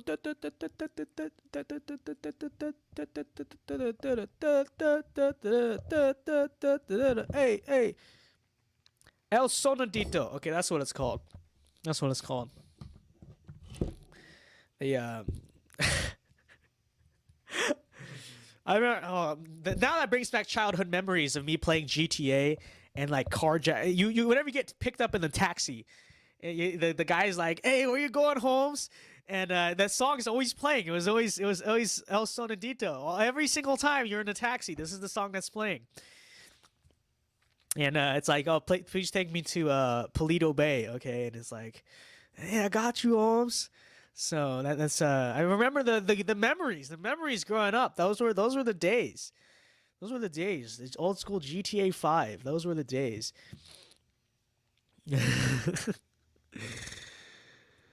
Oh. GTA. I remember those days. I'm not playing it. It's copyrighted, dude. It's copyrighted.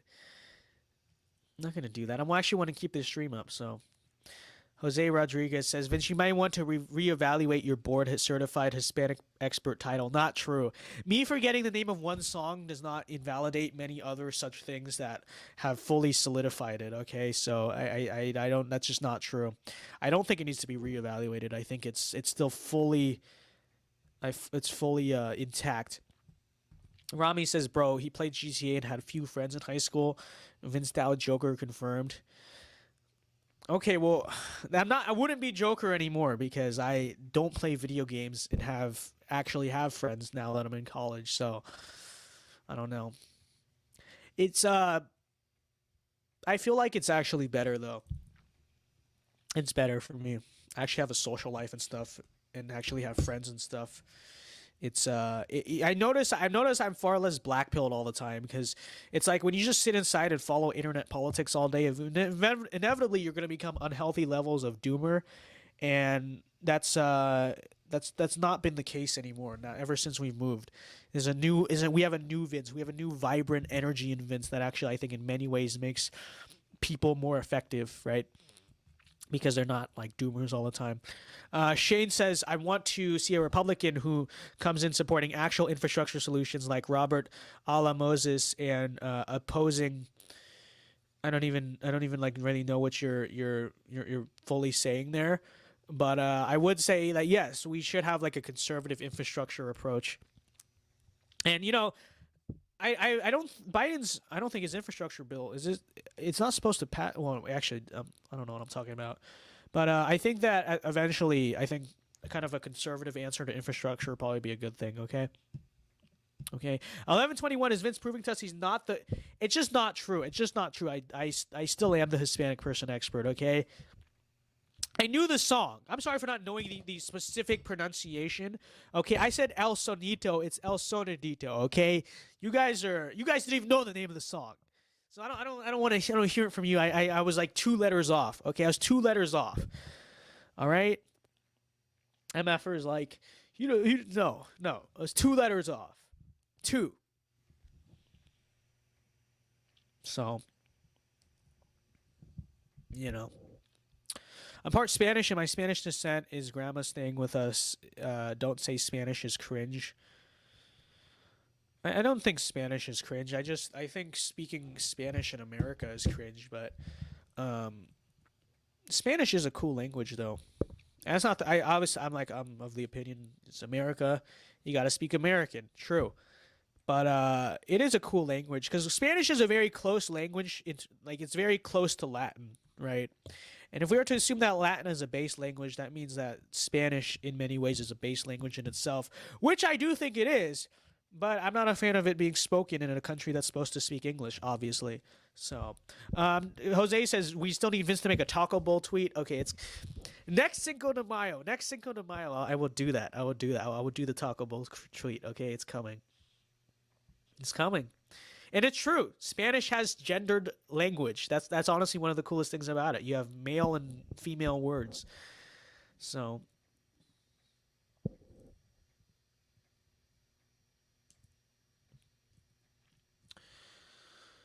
Okay. Let's see.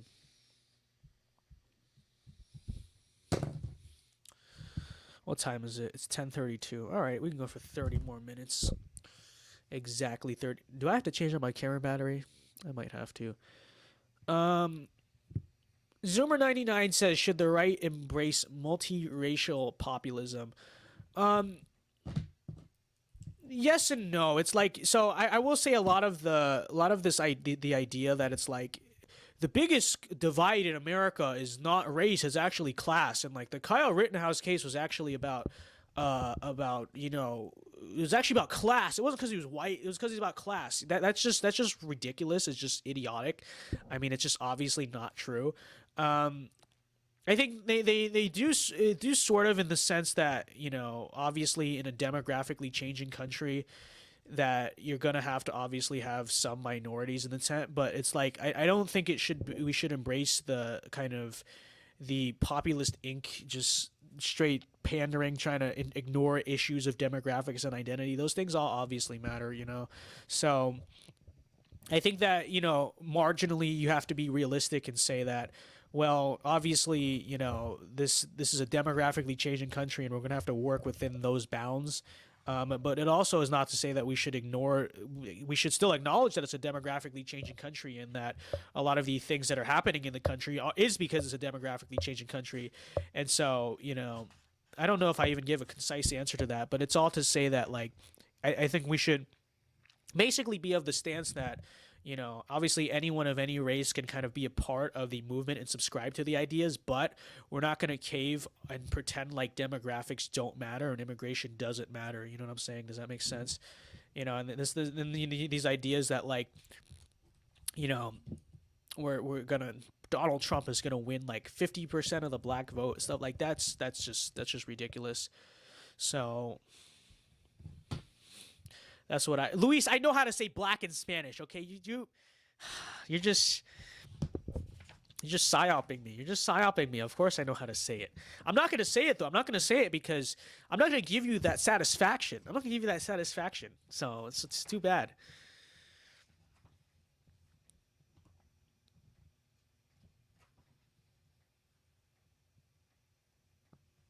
John Doyle said it perfectly. Race divisions are being exploited by the elites, not manufactured. Race divisions and culture divisions are literally inevitable. Yeah, that's basically what I would say, right? Is that, they are here, like they weren't made up. That's true, because they often try to say that the race division is made up by the elites. It's obviously not. It's just exploited by the elites for a certain end. You know what I mean? And it's exacerbated by the elites, obviously. But it's definitely not manufactured. It's more that it's exploited. That's true.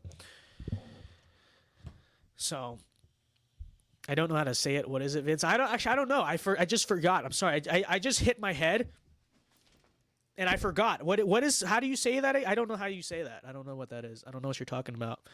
So sorry. Hit my head. I forgot. I have amnesia. Okay. Ow, ow, ow. I have a headache now. I'm really dizzy. So, that's what I would say. Jamaican says, Vince, genuinely, what the hell is going on with white women? I don't know, guys. Okay, I don't know. Okay, it's this is something I have to think about in depth. All right.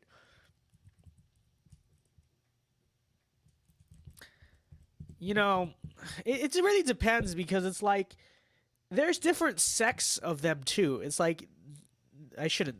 You guys are gonna think I was trying to say sex. No, there's different sects. SECTS. Okay, of them. But I think really some of them are trying to engage in like ghetto Megan Thee Stallion culture. That's definitely a lot of them. That's been a really bad influence on them. And a lot of them, it's just it's really, really you want to boil it down. It comes down to, it's really feminism. The feminist push to girl boss their way to the world. That's what you get, because obviously they're not meant to girl boss their way to the world. That's just not an avenue that will yield you positive results, really. But they've been taught that they all have to girl boss their way to everything, and now that's what you see. Hold on, I gotta change out my camera battery. That's what you see them. That's why you see them basically. Really, that's really what I would say. I would say basically that in a way they're essentially in over their heads. Like that's kind of what you have the current state of them. So really, I think you're gonna bring them back to reality. And stop. Because that's really what it is, isn't it? It's like they don't know any, like you'll see this in the political debates and stuff. It's like they don't know anything. They don't know what they're talking about. But they're taught by Western feminism that they should or they do know what they're talking about. You're a powerful girl boss. You know what you're doing, and so that's what you get. That's what you get here. And it's like if you just kind of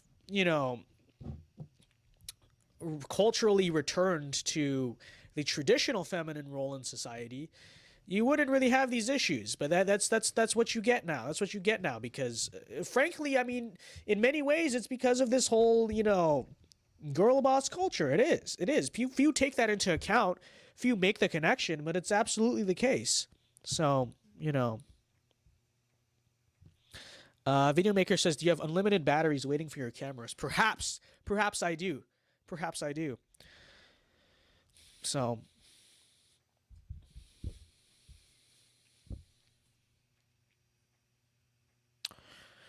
Probably Nerdy says, think that the average person is a sheep, and women are even more prone to following the herd. It's all the no. No, they're by nature more prone to following the herd. I think this is something that honest social science takes a look at and verifies. But, it's obviously in the Bible too, isn't it? I mean, really, literally from the story of Genesis, right? You can definitely see that comment made on, the nature of man and woman. It's true. So.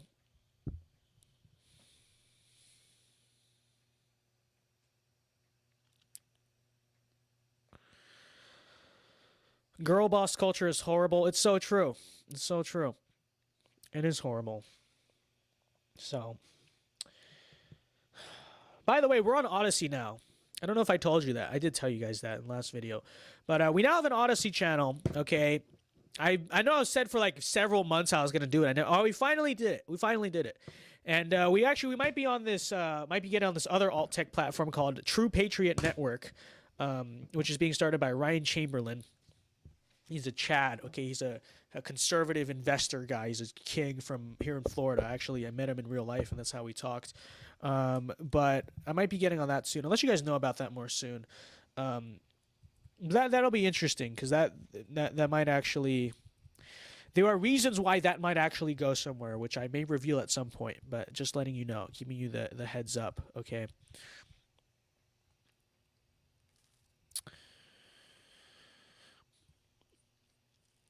Been a while. I've not seen I've not seen Frankie Nutcracker in forever. Brad Wood says, when are you going to join Cozy TV? Cozy TV is like invite based. It's not like I don't think you can just make an account on there. So make California a puppet state. Puppet state to what? What is it going to be a puppet state to? If anything, the United States is a puppet state to California at this rate. I mean, in many ways, it's actually somewhat true that that's basically the case here. Um, so yeah, I almost called him Frankie Cuttenracker. It's true. True, that's what I called it. He's Frankie. That's his new name. That's gonna be his new name now.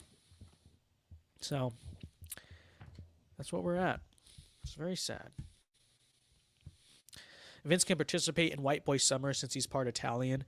Yeah, it does depend on your definition though, because some people consider Meds to not be Italian. I mean, not to not be white. Sorry, some people do.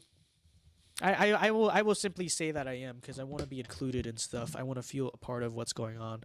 So I will say that I'm allowed to. So I keep freezing. Well, I don't know what you want me to do about that. I don't know what you want me to do about that, okay? Meds are white. By modern standards, they are. They were not historically considered to be white. But it's whatever. They look white enough, right?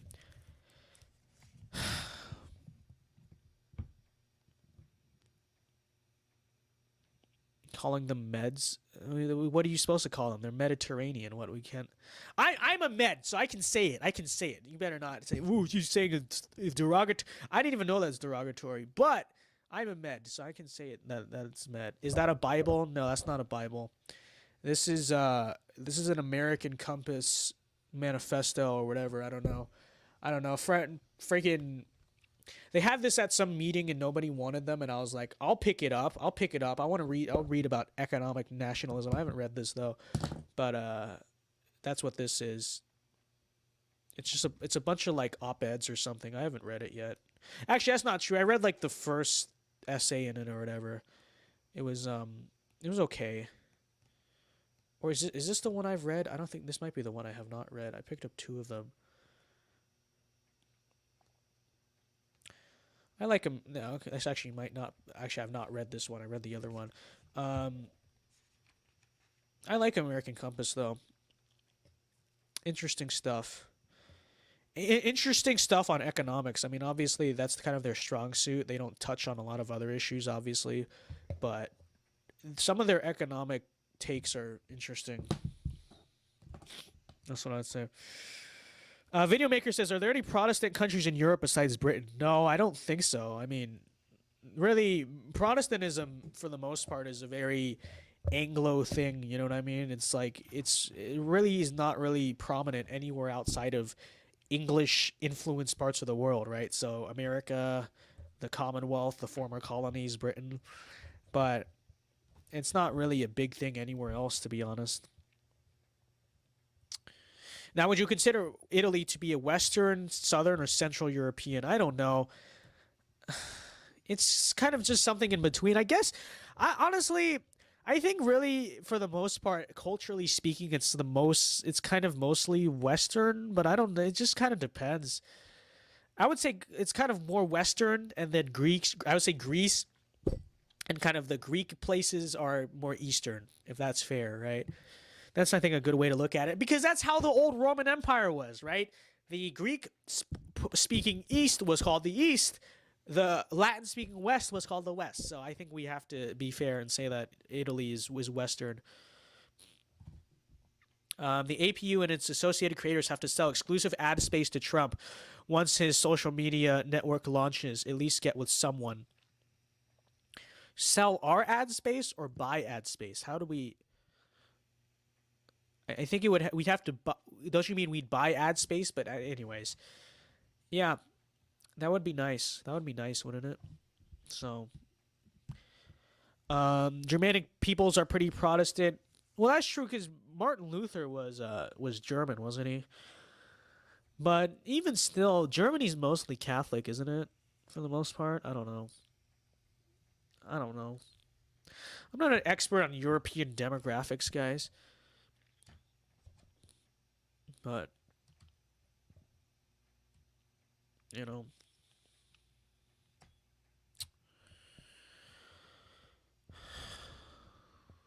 Germany's split Protestant and Catholic. Well, I guess that's true. When I think Protestant, I'm always thinking like Baptist, Pentecostal, like the American denominations. But I would assume Germany's probably split Lutheran, right? Because Luther is Germanic or whatever it is. So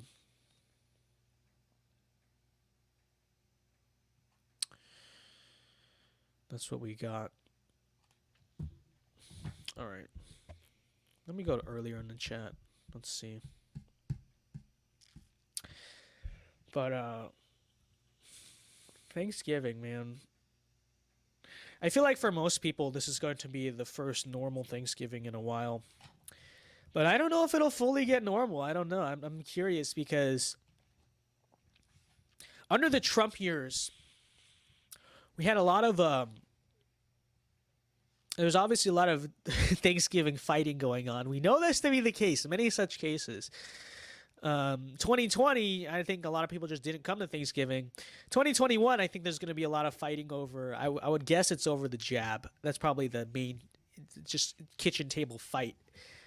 But that'll be interesting to see. That'll be interesting to see. I don't know. I won't be having a normal Thanksgiving. I'll be having a vacation in Florida Thanksgiving. But, so, what's more based, Thanksgiving or 4th of July? Easily the 4th of July. I'm sorry to have to say, at least in American context, Late Roman Empire is parallel to the modern USA. You could say that. You could also say in many ways we're parallel to the Roman Republic, which suggests that, because they say, I don't know, they say every great civilization lasts how many years? I forget how many exactly, but we still have like 100 years left, which is to say, well, what's going to happen next? I don't know. But maybe the American Caesar will rise. He will rise and he will restore us to greatness. I don't know. We'll see. Christmas is the most based holiday. You would probably say Easter is the most based, but Christmas is up there for sure. So, the Roman Empire didn't fall until 14. I guess we're talking about the Western Roman Empire, but that's also a misconception about the Western Roman Empire. Is like the idea that it basically was like it fell through like some grand invasion the way Constantinople did. Like it's not really the case. Like the Western Roman Empire really kind of just fizzled out more than anything. Like when the was the Visigoths? Is that correct? When they took power, it wasn't really seen as like the big march on Rome or anything. It was kind of more just like, the Western Rome was declining for many decades, and it was just kind of like, you watch some content on it. It's interesting. Like the fall of the Western Roman Empire was actually kind of went quietly more so than it did loudly. Which is to say, it's kind of almost the way you would expect America to go down. I mean, it's not like we're going to be invaded by the Islamic hordes more so than we're just going to kind of just gradually collapse in on ourselves. So, I would serve under Caesar Dao. True. Yes, you would. The legions are imminent. Restore Constantinople. I agree. Byzantium is not Roman. I disagree with that. I mean, it's obviously it's different. It's not like explicitly Western Roman, but I mean to say it has no connection to Rome. Of course it does. It's different. It's yes, arguably it's more Greek than Roman, but there's obviously a connection. It's not like out of nowhere, right? Conditions were so bad in the late Roman Empire; it was better after it fell. True.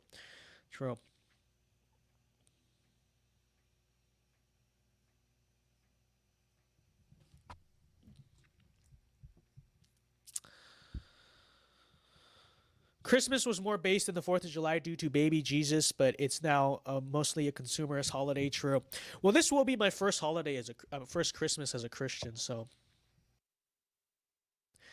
I will say, like, to me now, I get more the sense like of what Christmas is supposed to be. So my non-Christian family will probably think I'm very weird, but doesn't matter. It's based regardless. Thoughts on Neo-Gastonism? I'm pro Neo-Gastonism.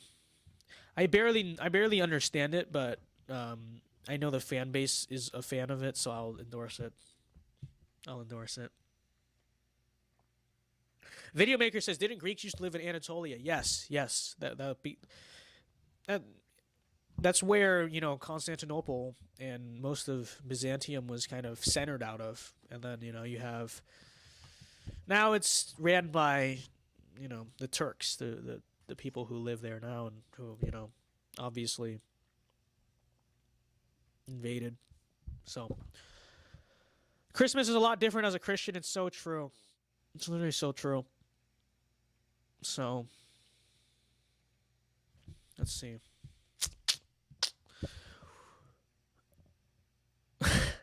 I'm not gonna formally endorse that, but interesting comment. Where did you're asking? We have gotten this stream has gotten on a very weird tangent. You know that? Where did I don't know. I mean, I don't know all this specific ethnic history. I mean, I think they're native to like Eastern Anatolia, aren't they? I could be totally wrong on that. I have no idea. I think they are. I don't know. They came from an animal. Funny because they're Turkey, right? They came from Mongolia. Oh, well that makes sense because they're horse riding people. Okay. I actually thought it was yeah. Okay, fine. Okay, there. Now you have your answer. Now you have their answer. They came from Earth. True. Or did they? Or did they? That's a psyop. They actually came from Mars. Did you know that? Breaking news: the Turks came from Mars. Turks are literally aliens. Did you know that? Did you know this? Did you know this? Luis says they came from Kazakhstan. Very nice. Very nice. Very nice. So true. So true. Constantinople in 1453 when freaking Borat is at the gates with a flaming catapult. Imagine that. Imagine having at the time like the biggest Christian city in the world or whatever being taken out by Borat. Sad. Sad.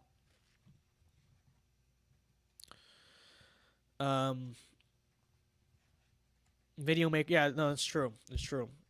They went after the Greeks as well, and nobody talks about it. I wonder. Well, I don't know if they're. I think I was gonna say that, but then the Armenians are Orthodox Christian too, so I don't know if that's really the reason. It's just not talked about as much. I don't know why. So.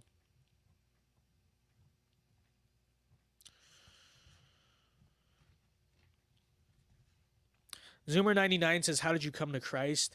I wouldn't say that I have like a super interesting story on it. It's just obviously that, you know, being surrounded in conservative politics and all that stuff. And it's like, I mean, I think it's probably more relevant that like, you know, I for a long time, I believed in God. Like I was not an atheist at any point in my conservative arc. It was just that like I wasn't explicitly a Christian, and then finally I was just like, you know, around the time when I turned 18, I was just like, okay, you know, I think most of my worldviews and my views of the world and of life are based off this you know, this religion, even though I say that I'm secular in a way. So I was like, you know, might as well check this out. Might as well finally like come over to this.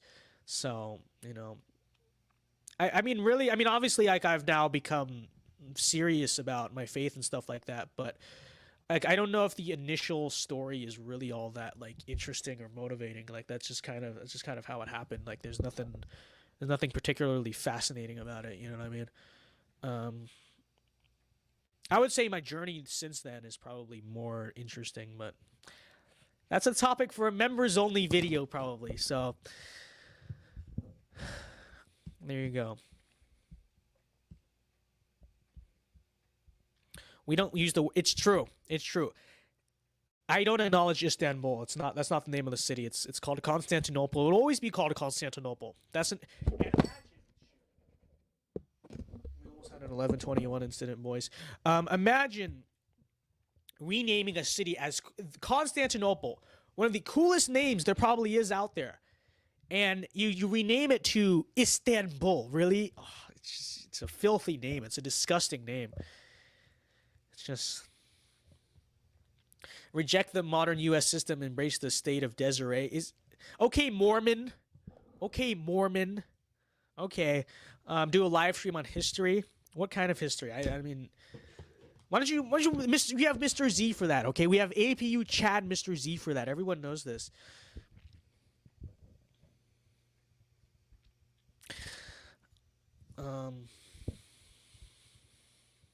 Borat is speaking Hebrew in the movie, and the village is a gypsy village in Rome. Yes, I know. Okay, we know this. We know what's his name?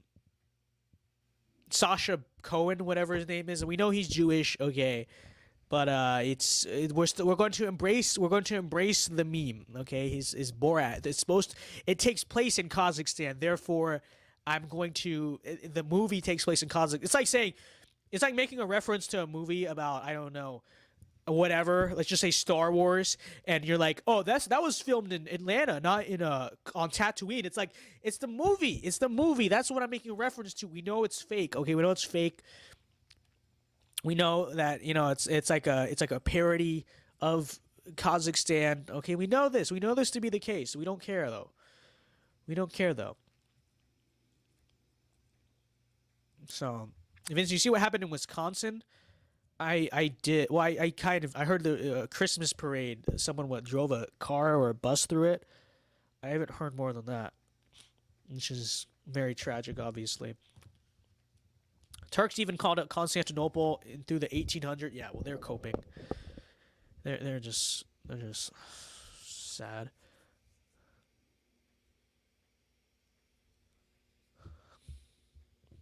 George Floyd conservative shirts. I have the George Floyd conservative shirt. Let me get it. Where is it?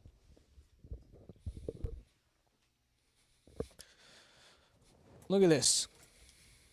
Where's the George Floyd conservative shirt? I think it's right here. Yes. We bought it, boys. Okay? We got it. I think they're sold out right now, though, so I don't know if you were able to get one, but we do have the George Floyd conservative shirt. It is beautiful. It is quite immaculate. I am a George Floyd conservative. I'm a proud George Floyd conservative. And everyone knows this. Everyone who knows me, they look at me, they're like, yeah, this guy is, many are saying among the most proud George Floyd conservatives that there are. It's so true. So, I want you to, let's do this. Let's put number 1 in the chat for the number 1 George Floyd. In the chat if you're a George Floyd conservative, and then if you're not a George Floyd conservative, I would just want you to shut up because you should be a George Floyd conservative. So don't say anything. Don't go in the chat saying I'm not a George Floyd. No. Put the number 1 in the chat or put nothing in the chat because I don't want to hear any non-George Floyd conservatives. Frankly, I don't think non-George Floyd conservatives should be given the right to free speech. I mean, let's be totally honest. So, it's just you should not be given a platform, and quite frankly, you're going to be blocked. Okay, you're going to be blocked if you are not a George Floyd conservative, which is the case.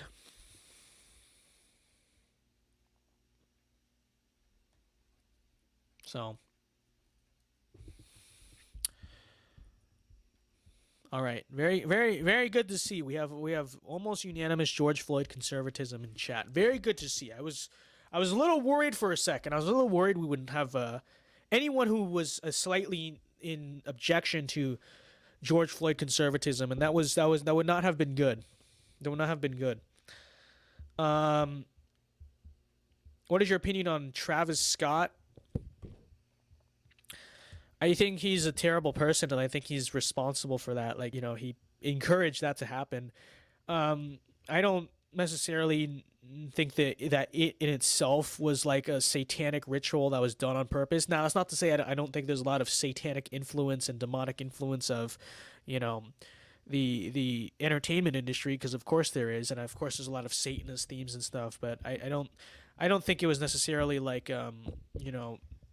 I don't think the thing in itself, I don't necessarily buy the whole they did it as a sacrifice to Satan thing, but That's not to disregard the fact that there definitely is that influence in the music industry. So that's what I would say. And he definitely did have some creepy imagery. I agree with that. Elias has thoughts on Shank. I think Shank is a great Indian man. Okay, he's a great Indian man. He is among the list of great Indian Americans alongside, I don't know, Bobby Jindal, the Great Khali. I don't even know if the Great Khali is Indian. I think he is. You know, I don't know. J.D. Vance's wife. Like, you just have, I think he's definitely up there. He's up there. He's a great Indian American, okay? Does Shank own a 7-Eleven? He doesn't own a 7-Eleven. He owns the 7-Eleven. Like, he is 7-Eleven. He doesn't own it. He is it. You know? One day there will be statues built in his name, and it's statues of chicken tikka masala in his name. It's true. It's true. So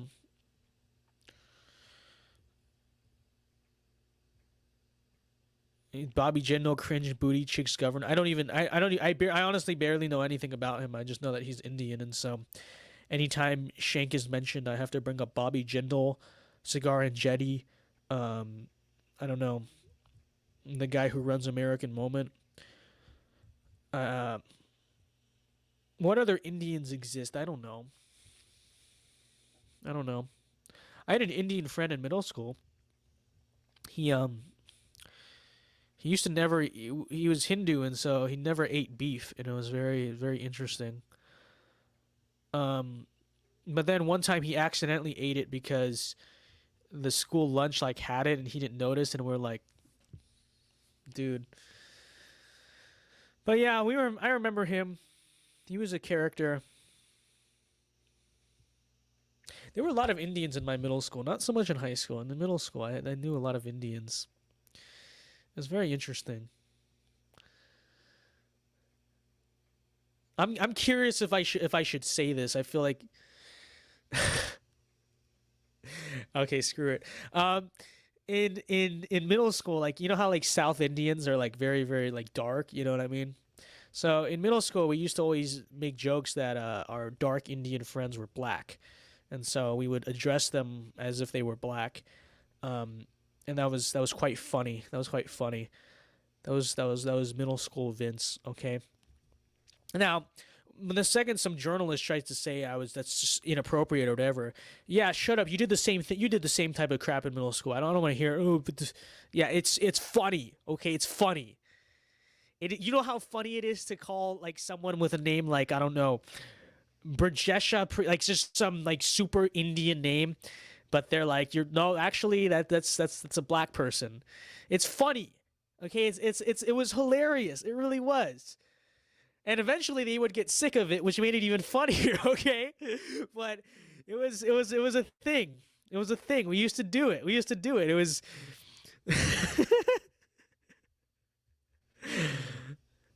oh man. Yeah, but that's what we did.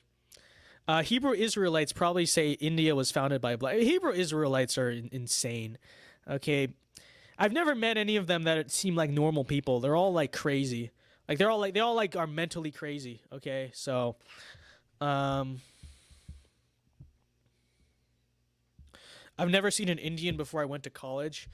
Well, I'm from San Fernando Valley, LA, so I knew quite a few growing up, but in high school, it was because in middle school I went to a magnet school, and you know Indians are, by statistics, among the smartest, highest performing, highest income group in America. So you're at a magnet school, you see quite a bit of Indians, and they're all at UCLA and Vanderbilt now, and all the top schools, and they probably think I'm stupid because I am not at a school like that, but you know what?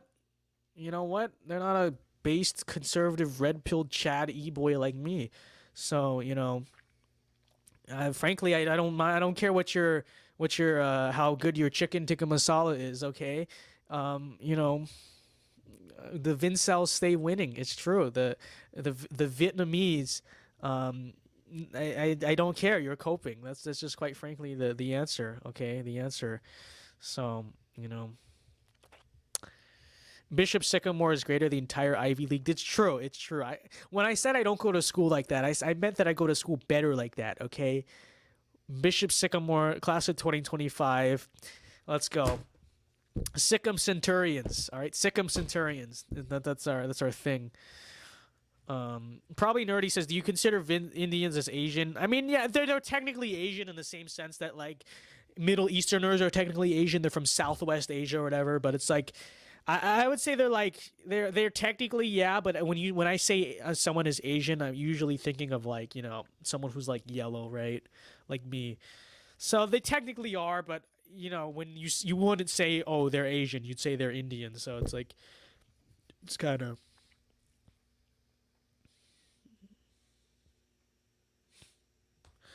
Hebrew Israelites believe everyone in history is black, and if you ask them, if some of them who are Israelites, it expands Yeah, it's weird. I don't know. I don't even really know what they believe. I never really cared to ask. It's just they're all over the place, To my understanding, they're a bunch of like black nationalists who basically try to say that like black people were the original Israelites or whatever. Is that what they? I don't know. I mean, that's I don't know. That's all I know about them. Hebrew roots guys are kind of crazy too. Well, I think Hebrew roots guys are like someone who's much more worthy to like debate with and actually seek to understand, so that we can kind of respond to it. But yeah, I'm aware of the Hebrew roots movement. I think it probably rose out of a sense that Christians were not taking the Old Testament seriously enough, which I think is a genuine concern. I mean, obviously, I think, there's a lot of Christians want to only read the New Testament, they don't, I try to actually, the Old Testament matters, you should read the Old Testament. You need to know the Old Testament. But, it's also important to consider that, we as, Christian Gentiles, converted, baptized Gentiles we're not under the same law as the ancient Israelites are, and I think it's made pretty clear in the Bible that we're not, but you'll have people who will subscribe to that. What is the Hebrew roots movement? Well, the Hebrew roots movement basically are Christians who think that we are still bound to the Old Testament law. Right, not just the moral law, obviously, but the ceremonial law. So like Hebrew roots people will they'll eat kosher, recognize the Sabbath on Saturday. All the things that obviously Orthodox Jews do, that Christians don't do. They keep the feasts and all that stuff, right? They do all the Jewish feasts. That's Hebrew roots. Hebrew roots is like basically they think that essentially that all of like the identity of modern Christianity is basically like pagan propaganda, and they basically try to like they make the argument that everything that you're commanded to do in the Old Testament, it still carries over to us today, but I mean, I disagree with that. You look at the way the apostles treated Gentiles, and even before Christ, even the way that God was I mean, the way that Gentiles were expected to act, right? You look at the Old Testament, the peoples of other nations outside of Israel, they were not expected to keep all of the Old Testament Jewish laws. They were just expected to honor God, right? That was basically all there was to that in terms of before Christ. And even like, you look at the conversions and the spreading of the gospel done by the apostles in the Bible, you read Romans and stuff, it's pretty clear that it's not that invalidating or voiding or whatever the Old Testament law, the Jewish law, but it's pretty clear that Gentiles were not. Those laws particularly are meant to apply to the ancient Israelites, right? And we are not the ancient Israelites. We are Gentiles, right, who were converted, or and so it's made pretty clear by Paul in Romans that that wasn't that was particularly, if you read Romans on the issue of circumcision, but in general the old Jewish ceremonial laws, are not we're not bound to them. We're under the covenant of the new high priest, which is Christ. So, but that's Hebrew roots for you. I actually have notes on Hebrew roots somewhere. Hold on. You guys want my Hebrew roots opinions? Wait. I actually have a folder of. I didn't finish it, but it's actually in here. So let's see. Yeah. So yeah, I mean, you look at like Hebrews 7:11. A change in priesthood was prophesied, which is Jesus, right? And then let me see. We're going to the Christianity tangent. Hold on. Where did I put my Bible? Oh no, guys. How did I? Hold on. Must locate Bible. Wow. What did I do with it? About to be so black pill right now. Can't find it. That's oh, here it is. It's right here the whole time. So this is totally irrelevant to the stream, but why not? This is fun. I have fun doing this stuff. Do Hebrew roots not believe in St. Paul's letters and do not believe in books after Acts? It depends. It's a varying. Some of them actually don't. Like some of them, are reject the books of Paul. That's not all of them. It's kind of varied in that sense. But let's see. But for, and it's like it's I guess a little bit more difficult to debate with those people because it's like they reject parts of our own Bible, so then you'd have to. But I think there are also cases to be made. I mean, you look at the law of Moses was not expected even at the time of Moses to be followed by Gentiles, right? The Gentiles were simply expected to follow God, but you read Hebrews 7:12, for when there is a change in the priesthood, there is necessarily a change in the law as well, right? And so that's obviously what we're talking about, but and some will say, because some will say they agree, but it's not explicit enough that certain, so they'll still eat kosher or whatever and keep the feast and whatnot. Some of them will just literally, like you said, just say every book after Acts is like null and void, which is, I think, definitely like, really further out there. But, I think Hebrew, you read, like you pointed out, most of the books of Paul, it's mostly invalidating, right? The keeping of the law of Moses, but that's what it is. And we're not saying that. I think the people misconstrue it to think that like we're just trying to throw out the Old Testament or whatever. Like we're not. Yes, the Word of God is eternal, but the Word of God also is not meant to apply to everyone in the same exact way, right? And in reading from my notes, the kind of notes I have on this, it's like, for instance, you have the fact that God's word to Abraham was it was God's word. It was not it was not just temporary, quote unquote, whatever, but it was meant to apply to Abraham, right? It's not universal. We're not all meant to go and, sacrifice our sons and then, at the last minute, God tells us not to do, like, you know what I'm saying? Like, we're not all meant to go do that. That's meant to apply to Abraham at the time, and that's God's word to Abraham. And the same is to be said about the law of Moses when you look at kind of the way the law of Moses was even treated back then. But, like I said, Hebrew roots, they don't subscribe to that, so they keep all of the Jewish laws, which I guess there's nothing wrong with it, right? Like if you want to do it, fine. And some people say they do it out of a sense of, even if they don't think it's like necessary, but out of a sense of salvation. I mean not a sense of what's the word I'm looking for? Obedience.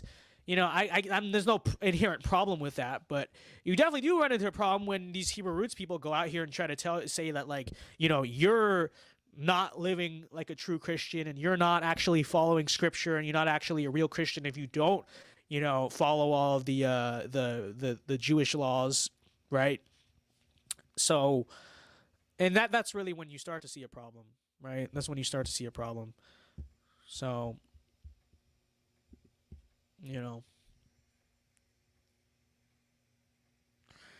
So I have some more notes on here, but I don't know if it's necessary to go over all of these. But I think the verse a lot of people use a lot of the times is, let me see, where's this is fun. I enjoy this. That's why I'm actually doing this. It's fun to me. Hold on. I gotta find the verse though. What page is 1 John on? 959. Okay. So if you look at, what is this? Where's 959? 1 John 2:3. 1 John 2:3.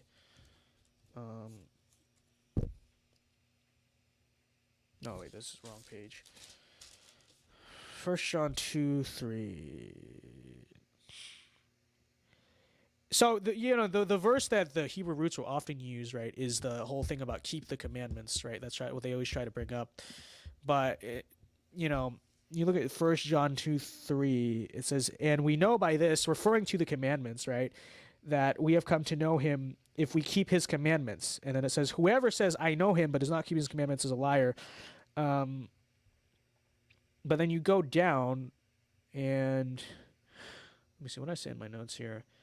You read 1 John. It's very clear that the commandment being made is not, you're not referring to the law of Moses, like literally. They're talking about the commandments of Christ, which are in my notes. It says love and faith. I haven't read this entirely, but that's what you can check out if you're interested. So there you go. There's Vince Dow. Yeah, exactly. There's Vince Dow's Bible study for the night. So, and you can see if we go to like 1 John 2:9, whoever says he is in the light and hates his brother is still in darkness. Whoever loves his brother abides in him in the light. There is no cause for stumbling, right? But notice when he's talking, let me actually read the whole thing. "Beloved, I am writing to you no new commandment, but an old commandment that you had from the beginning. The old commandment is the word that you have heard. At the same time, it is a new commandment that I am writing to you, which is true in him and in you, because the darkness is passing away." And it says, "Whoever is in the light and hates his brother is still in the darkness. Whoever loves his brother in the light abides in the light, and in him there is no cause for stumbling. But whoever hates his brother is in the darkness and walks in the darkness and does not know where he's going because he's blinded, because the darkness has blinded his eyes." Okay, so does that sound to you like, specifically we're talking about the law of Moses, or does that sound to you like, firstly, that sounds to you like you're commanded to act with love, right? Then you go on, secondly,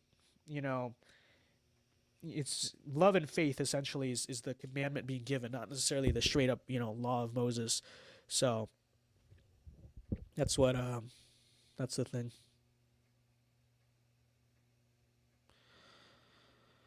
Vince Dow says, "What are your thoughts on Saint Thomas, the one that traveled to India?" I don't know. I don't know like enough about his life to be honest to give you like a take on that.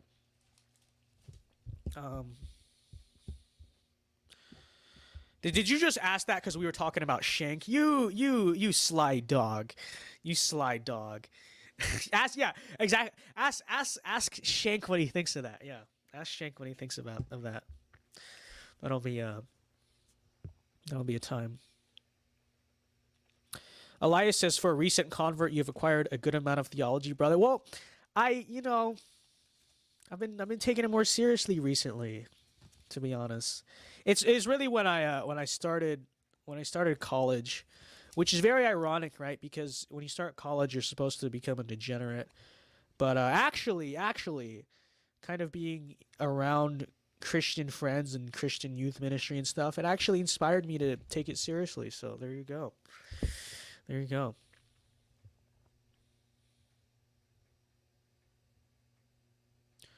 So.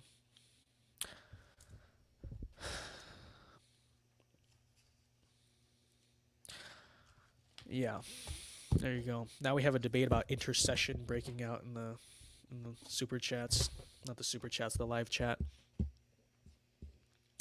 What version? If I reveal what version I use, I think it's pretty obvious. But yeah, ESV. So I think you can deduce what my affiliations are from that. Here we go. Now the Catholics are going to they're going to be very upset in live chat. Which is why I wanted to keep it ambiguous until someone like explicitly asked, but there you go. So now that I've incited a debate between Protestants and Catholics all the way, let us see. JWS says cringe KJV onlyism. I mean, honestly, the ESV is in many ways more accurate than the KJV because it does rely on the same things that the KJV relies on, but also relies on like even like more, because as we go on, we obviously have like more access to more information. And I'll also say that the language in the KJV can often also like kind of screw you up. And honestly, I don't just say that because I have a hard time reading that English, but there's also like I've also seen this genuinely confuse people because you have this verse in Isaiah, I forgot which it is, but it's the whole debate of like whether or not God creates evil. And if you read the KJV version, right, it says explicitly, right, that like that basically says that explicitly, but it gets misunderstood because the idea of evil back then is kind of in every other translation uses the words calamity, and the Hebrew word most closely translates to calamity. And so you read on the other version, you see, oh, it's the creation of calamity, not of necessarily moral evil. But if you're of KJV, you're going to interpret moral evil, but it's also because, you know, our modern connotation of evil is different from the one back then. So that's all to say. The KJV can kind of screw you up. You know what I mean? It can kind of screw you up. So that's the thing.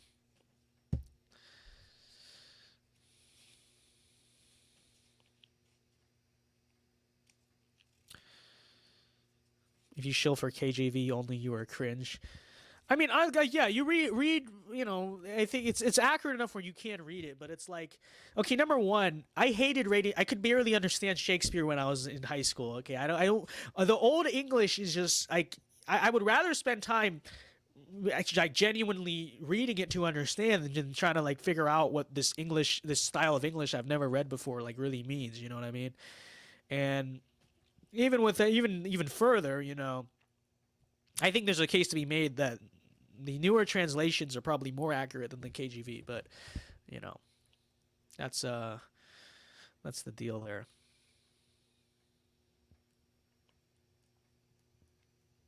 Mormons straight up added DLC to the Bible. No, it's true, very true.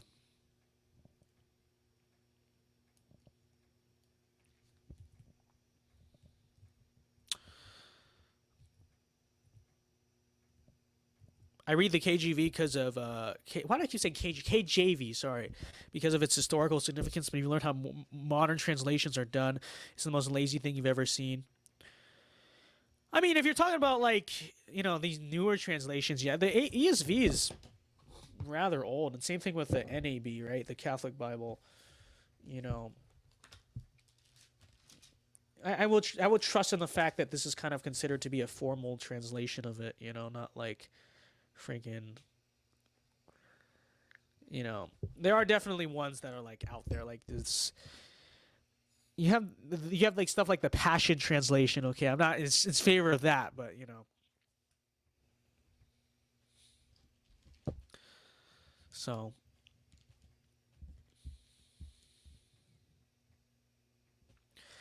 KJV was the accepted English version for 200 years till the advent of textual criticism.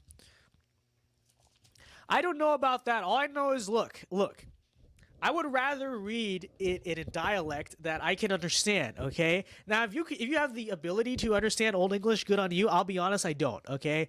And you can call me stupid for that or whatever, but I don't. I literally, I have such a hard time understanding what the heck is being said, you know, with all this like style. The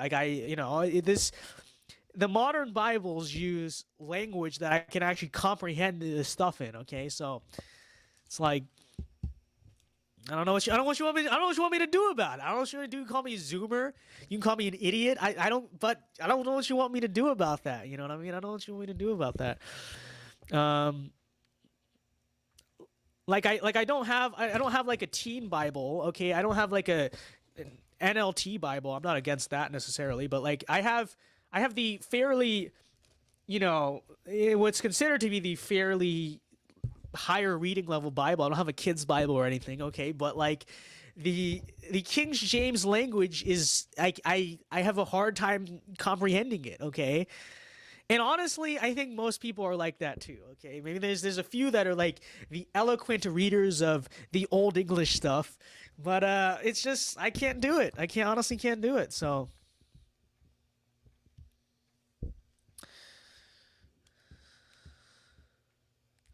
the Bible study we didn't know we needed. It's so true. It's so true.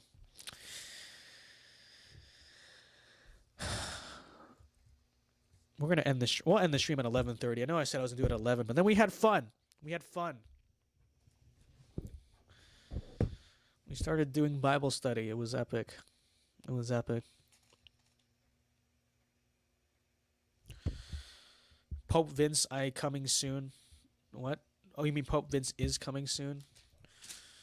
Not a Catholic. Okay, I'm sorry. Okay, I get to be different. I get to be different. I don't know. You never know. I'm new to the faith. I might eventually become a Catholic, but I would not bet on me becoming the Pope. Okay. Weekly VinceDao Bible study. Should we?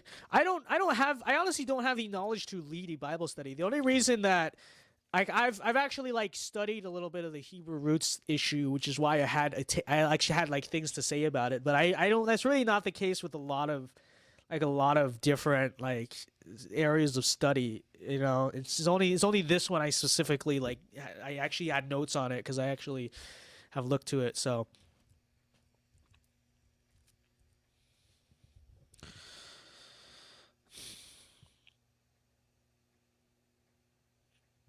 Vince Dow, GB, and I have got you in chat. Low Protestantism is based. So true, so true. We are the founders of America. Okay.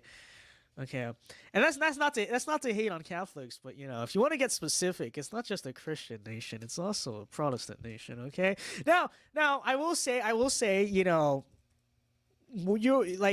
Catholics are fully in the tent. They Catholics majority lead our side of the movement. I understand why too.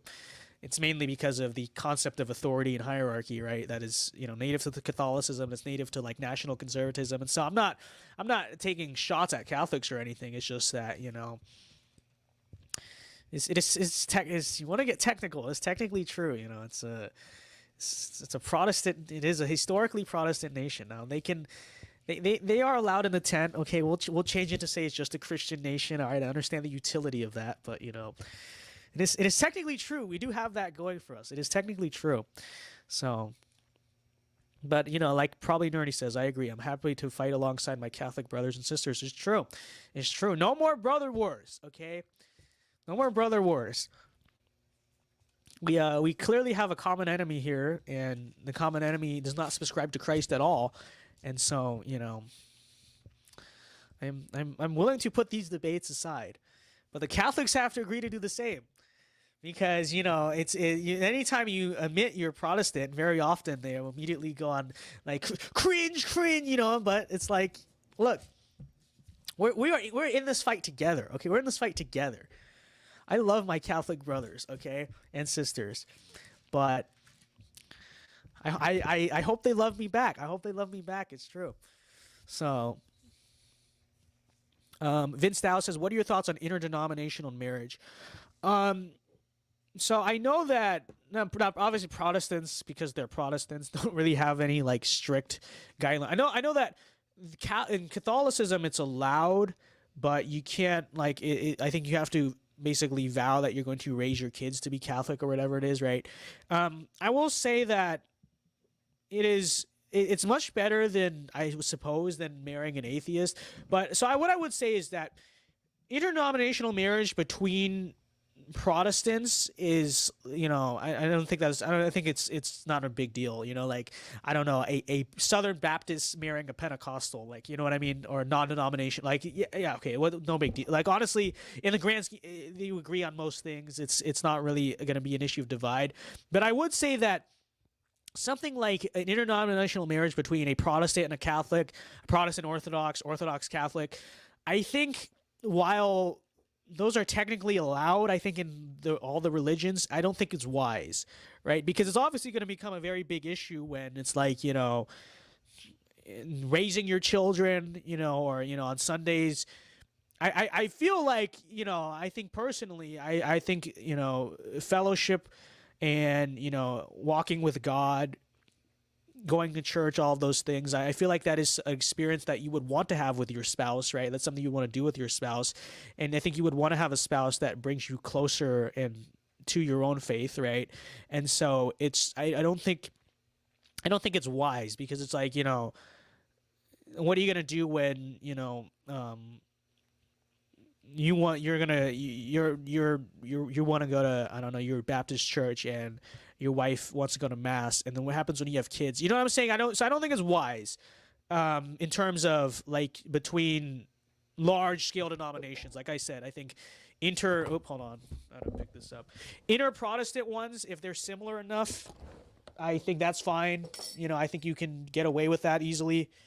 But like I said, between the more opposed, you could say, denominations, yeah, I think that's not wise, right? It's technically allowed, but I mean, I don't think it's, like I said, I don't think it's wise. I don't think it's a smart thing to do. So that's what I would say, right? So that's kind of an issue up for discernment, to my understanding, but like I discern that it's not a smart idea. So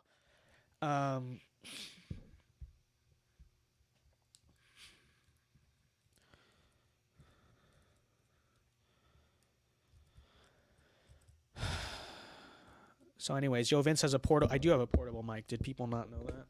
I do. It's true. All right, guys. Let's see. Should we continue the stream? I'm having fun doing this. I keep saying I'm going to end it. I'm having fun in these discussions, you know, because I feel like, quite frankly, a lot of conservative creators don't do this enough. They don't talk about this stuff enough, and it's very interesting. I enjoy it. Because I feel like I've talked about a lot of political issues a million times, but you know, religious issues, we've not. Okay, I will continue until my mic dies, because my mic is also on low battery, so we'll see if that survives. Okay. Vince Dow, love us long time. You're so funny. Actually, is that the Rami? Is that the Rami in chat? I think it is.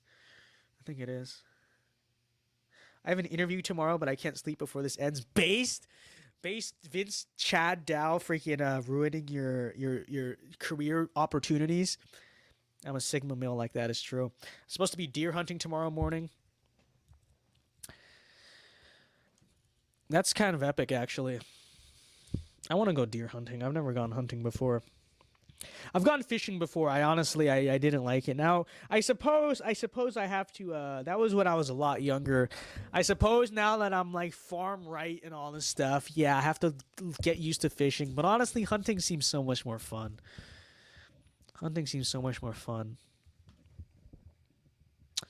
Bro, I'm late on my PowerPoint project. Well, we are ruining your grades. We're ruining your career opportunities. So true. Let's go.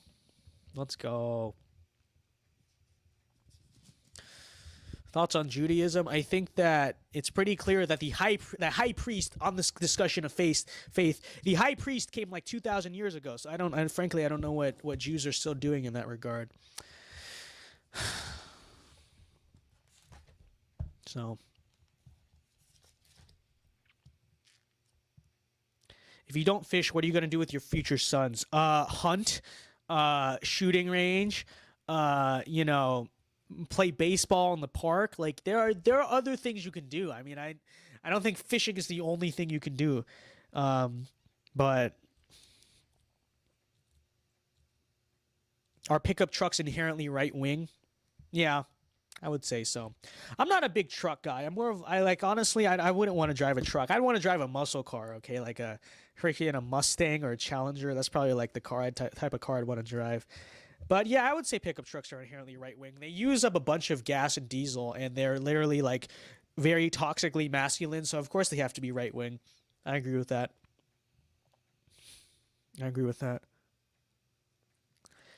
You better start a damn garden. I live in an apartment, genius. What am I gonna start? What am I gonna grow? The most I can do is one of those middle school science class style freaking like gardens. Okay, that's the most I can do. Kenneth Butler says, Do you eat steak often? What is your favorite way to cook steak if you do? I do eat. I don't know if I eat steak. I eat beef quite frequently. Okay, I don't like. Sometimes it's not always in steak form. Sometimes I buy it in like. Let's see. Well, okay, life tip: if you're very lazy like me, Asian markets sell like hot pot meat and Korean barbecue meat, and it'll come in these very thin slices, okay? The advantage of thin slices, they cook in seconds. So you just toss them on the pan, flip them over, and within like a minute, they're already cooked, okay? So I'll buy like that a lot. So like beef chottle, stuff like that. Beef tongue sometimes, like that. That's kind of the staple of my diet, to be totally honest with you. My mom would not be happy. She'd be like, "Where's your balance? Where's the balanced diet?" Yeah, it doesn't exist. I'm a man in college. What do you think I cook exquisite things? No, beef on the pan, psst, done. Eating it. Literally, I don't even season it. I sprinkle a little bit of salt on it, and there you go. That's the food. Okay. Well, that said, when I do buy like actual steaks, same thing. I throw it on the pan. Okay, it's called you throw it on the pan. All right. Now, I think when I'm older, I have to get more exquisite because I have a wife, I have children. Presumably, the wife is going to be cooking most of the food, but I have to know how to grill, right? I will figure that out.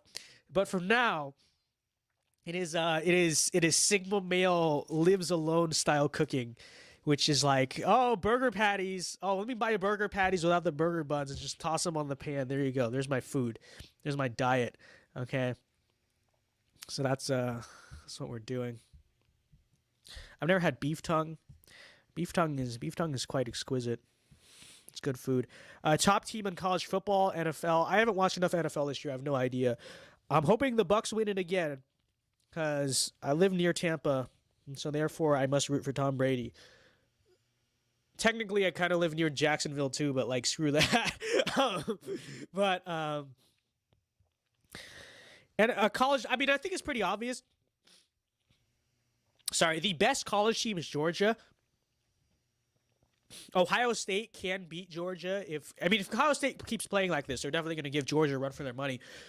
With that said, I have a feeling, even though it shouldn't happen, I have a feeling that Alabama will upset Georgia in the SEC title game just because, like, you know what I mean? Like, even though Georgia's clearly the better team, they'll just do a Georgia moment and just choke it. Now, they'll still probably make the playoffs, and I don't know what happened there, but I just have a feeling that's going to happen, okay? I have no reason. I have no, the matchup. No, it's Georgia should win. I have no reason for saying that. I just believe that it will happen. I have instincts. And sometimes my instincts are right.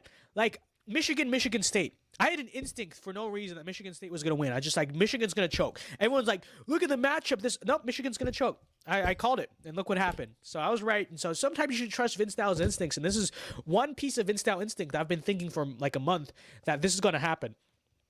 So consider that. Consider that. Now, if you bet on that and you lose a bunch of money, I never knew you. But if you bet on it and you do win a bunch of money, you should give me about 75% of that because I'm the reason you bet on it. So that's what I would say. That's what I would say. Vince Dao streams are more reliable than the LSU offense. They're more reliable than the Florida Gators on the road. Okay, how about that? How about that? Florida has lost every single road game this year except the one against USF, which wasn't even a road game really. Which is yeah. It's painful, but we will do that. We will visit LSU again next year. Okay. I'm gonna go to like the Bama game or the Ole Miss game. That'll be epic. We should do that. Have you been to Mobile, Alabama? No, I've never been to Alabama at all. Is No Nut November right wing? Yes. Although it's really should be No Nut all the time, but it is definitely right wing.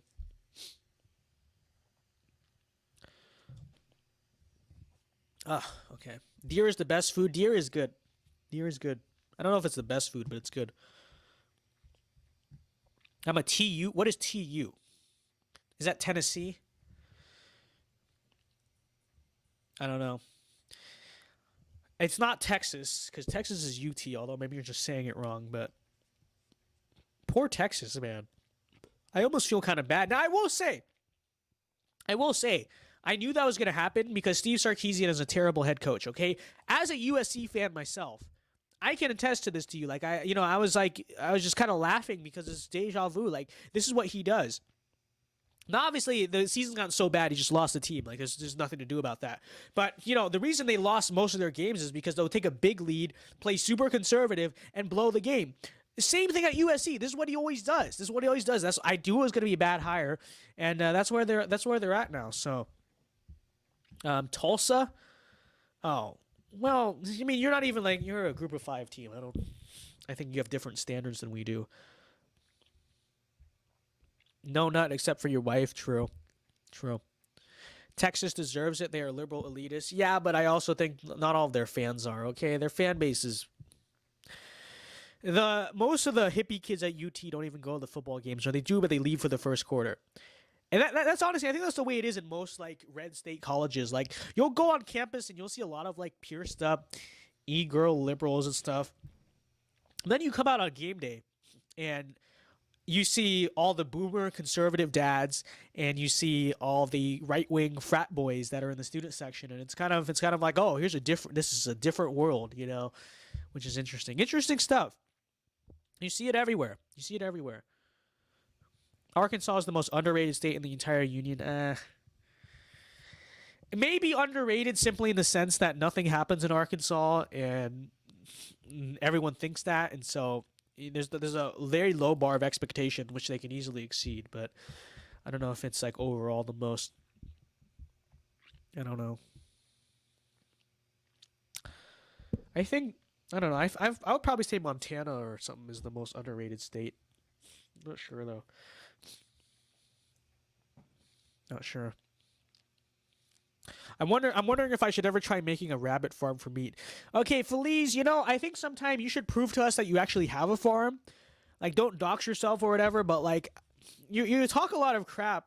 I sure hope you actually have all this stuff that you pretend like you do, and not just like a small garden plot in your suburban backyard. Okay. I really hope that's the case. That is true. Oklahoma. That is true. Oklahoma is underrated. Now there's a state I'll say is underrated. It's constitutional carry state. Everywhere that's constitutional carry state's inherently underrated, and it's sick there. Meanwhile, here in Florida, it's like you can't even freaking buy a rifle till you're 21. So, every state greater than North Dakota. That's not true. North Dakota is far superior to California, clearly. We used to own rabbits and chickens, but my parents sold them. Very sad. James Ho, hello, VinceDao nationalist, APU Chad. So true.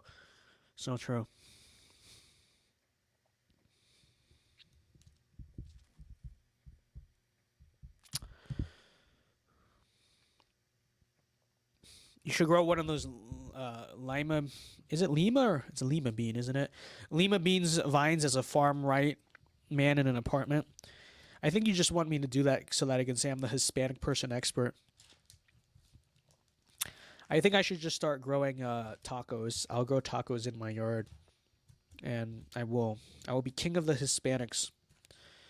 I'll be king of the Hispanics. Every male, every Hispanic male will bow down, and every Hispanic female will fall in love. It's so true, because I will be growing tacos. I will be growing tacos in the front yard. It's true. Elias says, so Rio Grande Valley in December. I don't know. Okay, maybe. At some point we may visit the Rio Grande Valley. I need to be crowned king of the Hispanics, and I have to go there to do it. So, it's sad that Florida has shit laws on guns. It's mixed. Some are like, and there's no registry, which is nice. 3-day waiting period isn't terrible, but it's mainly the laws after Parkland that Rhino Rick Scott passed to make the libs happy. You're stuck with that. Vince, what are your thoughts on upstate New York? It's underrated there. Should probably just secede from New York, but that's not going to happen, obviously. Vince, if it's going to sell tacos without a food permit, it's true.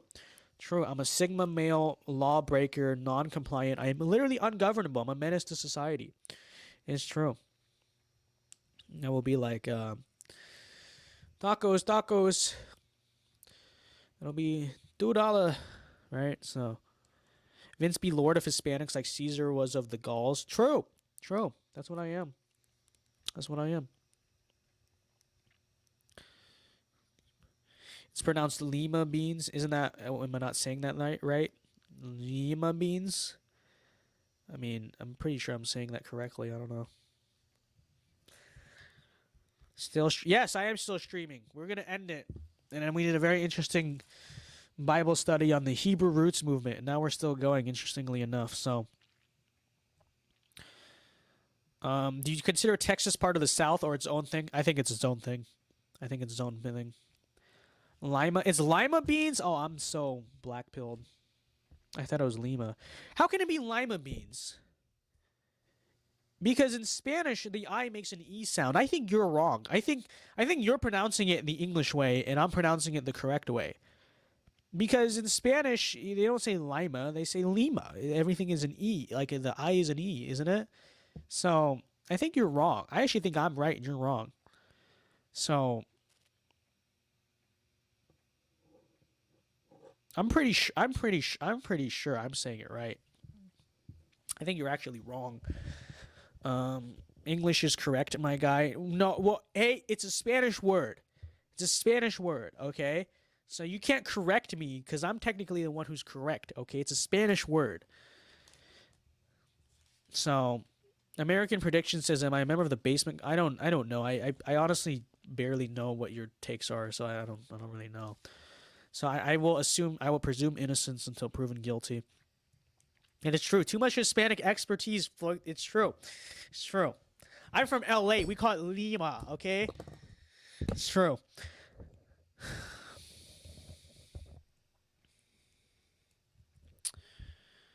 Nuke Canada. This whole anti-Canada thing is such a LARP. It's like, yeah, Canada's cringe, but so are we, you know? We just like to bully them, I get it. But it's like we're not bullying them from a place of strength. It's like, oh, we're slightly less gay than they are. Okay. What a flex. You're so cool. You know? Videomaker says, if Vince follows you on Twitter, you're not a part of the Basement Caucus automatically. I don't know, I guess. There's probably a few I follow on Twitter that I would constitute the Basement Caucus, to be honest with you. But I don't know. Gen Z Patriot supports Kim Klacik. Of course he does. He's cringe. He's just utterly cringe. Canada's the worst country ever. I guess. Yeah, no, you're right. You're right. It is. I'm sorry. You're right. But there's also England. Is England really better? Is France really better? Like, I don't know. American Prediction says, Vince, can you follow me on Twitter? No. No, I cannot. Troll face. I need to add troll faces to my members chat. That'd be hilarious. But no, troll face. Saucy Games says, yo, Vince, is my birthday. Yo, happy birthday. Let's go. Happy birthday to Saucy Games. It's a few different people's birthday today. That's interesting. But happy birthday to Saucy Games. We love that. We love to see it.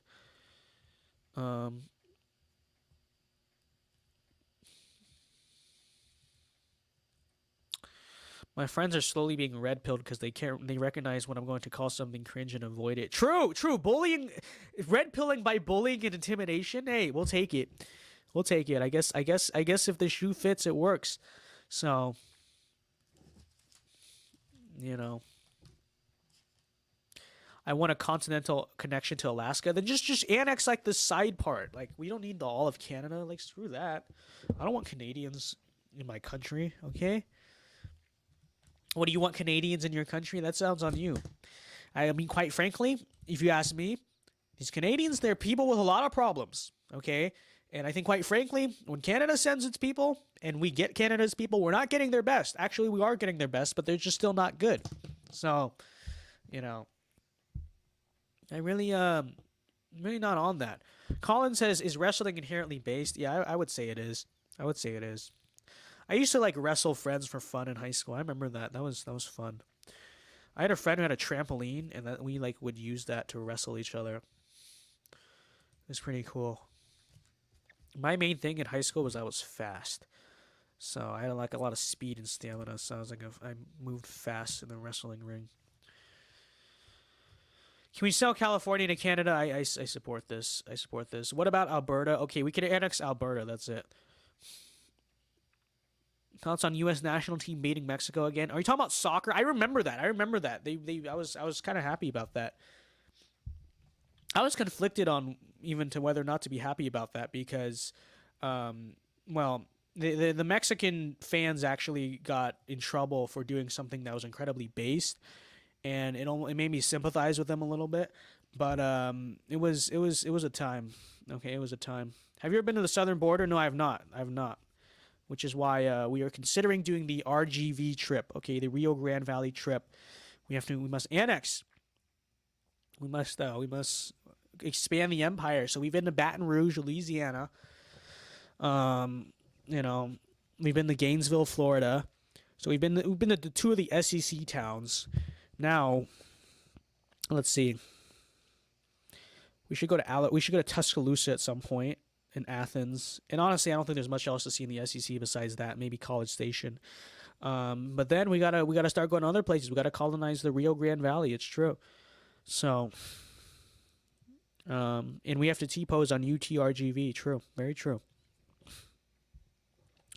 Joe Jorgensen says, to be honest, we should legalize child labor. Yeah, average libertarian moment. Average libertarian moment. Many such cases. You want me to finish, but the fans don't want me to finish. So, Knox... No, I mean, I'll go when they're good, okay? When they're good. When Tennessee football is remotely worth watching at all, I'll consider it. Okay? But it's just like, I know they're a good environment, but it's just... I want something to root for. I want something to get into, okay? So maybe a few years from now when they're like finally back, I will consider doing that.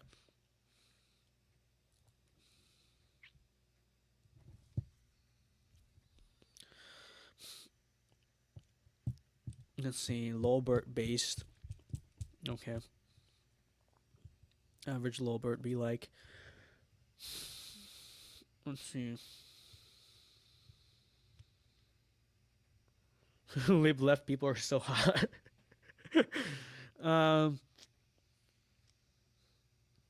Mike the Tiger endorses Vincetown. It's true. He does. That's why we need other people though. We need UGA. We need UGA to endorse Vincetown National. It's gonna happen. People don't believe it. No way you're gonna get UGA. UGA's a dog. Too bad. Oh, arf, arf. Okay. It's not a ooh ooh ooh. I know that's what the Georgia fans do. No, it's arf arf. Okay. That's it's inevitable though. It's inevitable. He's going before it. He's a Vincetown nationalist. That's what UGA sounds like. Arf arf arf. But once he becomes one, it's ooh ooh. Okay, it's gonna. People don't understand that. People don't understand that. You know. But it's true. It's very true. Leave the stream. I will leave the stream up, of course. We're beating Bama next year. Who's we? Oh, is this a Tennessee fan? Oh, average Tennessee fan. Look at that.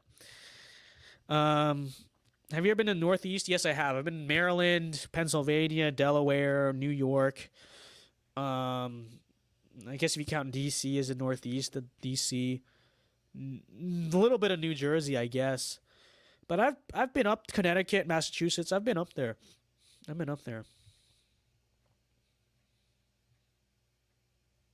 So we'll end at midnight. That's when we'll actually unironically end at midnight, okay? It's happening.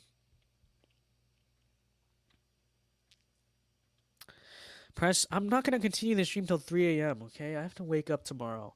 And I didn't recharge my second camera battery, so it's just gonna die. There's not gonna be any replacement, you guys. You guys don't understand that. What's the worst state I've been to? Probably New Jersey. I'm sorry, I'm gonna be honest. Is there anywhere worse than New Jersey? Like, I don't think there is. New Jersey was just not nice. It was just. I really don't like New York either. I'll be honest. I know it's like, oh, New York City. Now you're in New York. Concrete jungle. Yeah, shut up. Alicia Keys. I don't like New York. I don't like. It's so overrated. It's like, people always say, well, if New York wasn't liberal, it would be. No, it's just I don't like it. It's just like congested. It's big. It's like you can't drive anywhere, but you can't walk anywhere either because it's too big to walk. It's just like I don't like that place. It's just so I don't know. I think it's one of the most overrated cities ever.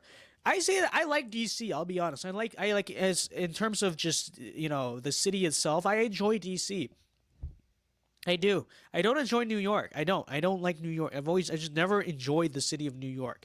Okay. And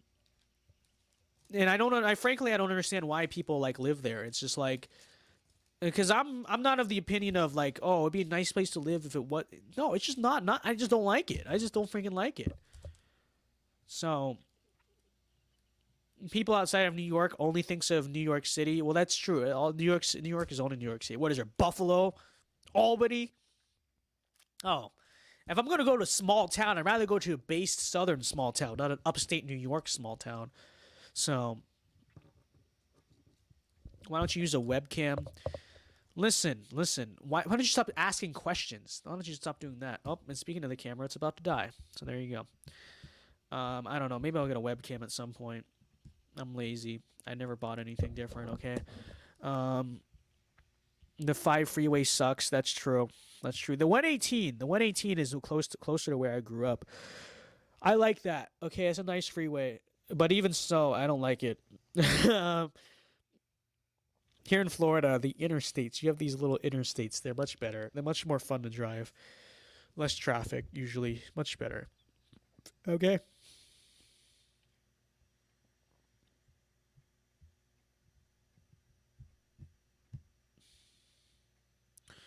You're from LA, you can't talk shit about New Jersey. I can though. LA is much better than New Jersey. I mean, it's just I don't know what is that, a gotcha? No. It's still better. In California, you're literally comparing California to New Jersey. Hey, let me ask you a question. In the Karate Kid, the 1984 one, not the 2010 one, in the Karate Kid, where does Daniel LaRusso's mom move from? Does she move from New Jersey from LA to New Jersey, or from New Jersey to LA? Oh, I forgot. They moved from Jersey to LA. They moved from Jersey. So, therefore, it is inherently the case that LA is far superior to New Jersey. At least LA has nice weather. At least LA has, the LA stuff going on, okay? I'm going to deal with the cringe liberal place. At least give me sunshine. At least give me, things to do. At least give me good food, okay? And not, literally having to live next to an oil refinery or whatever the heck they have in New Jersey. I mean, not oil refinery, freaking bunch of factories. So, I disagree with that. Jesus Land should become its own state, one giant state. Technically, it is its own state, but it's just not on this. It's just not on this world. So, all right, guys. We have 1 minute left on the stream. 1 minute left. So what I will say in the final minute is that, I don't know.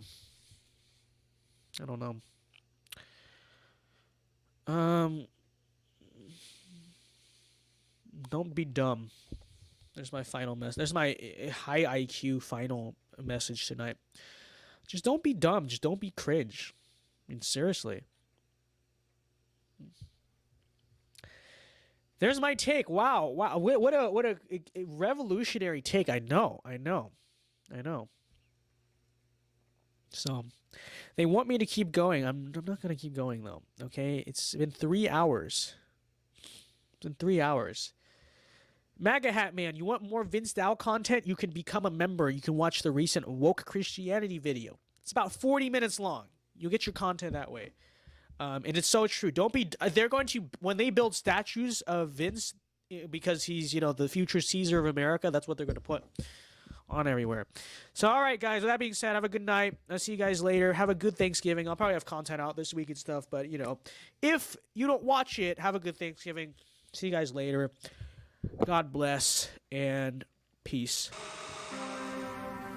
In leaving it, I do so with this prayer. May God's grace be with you in all the days ahead.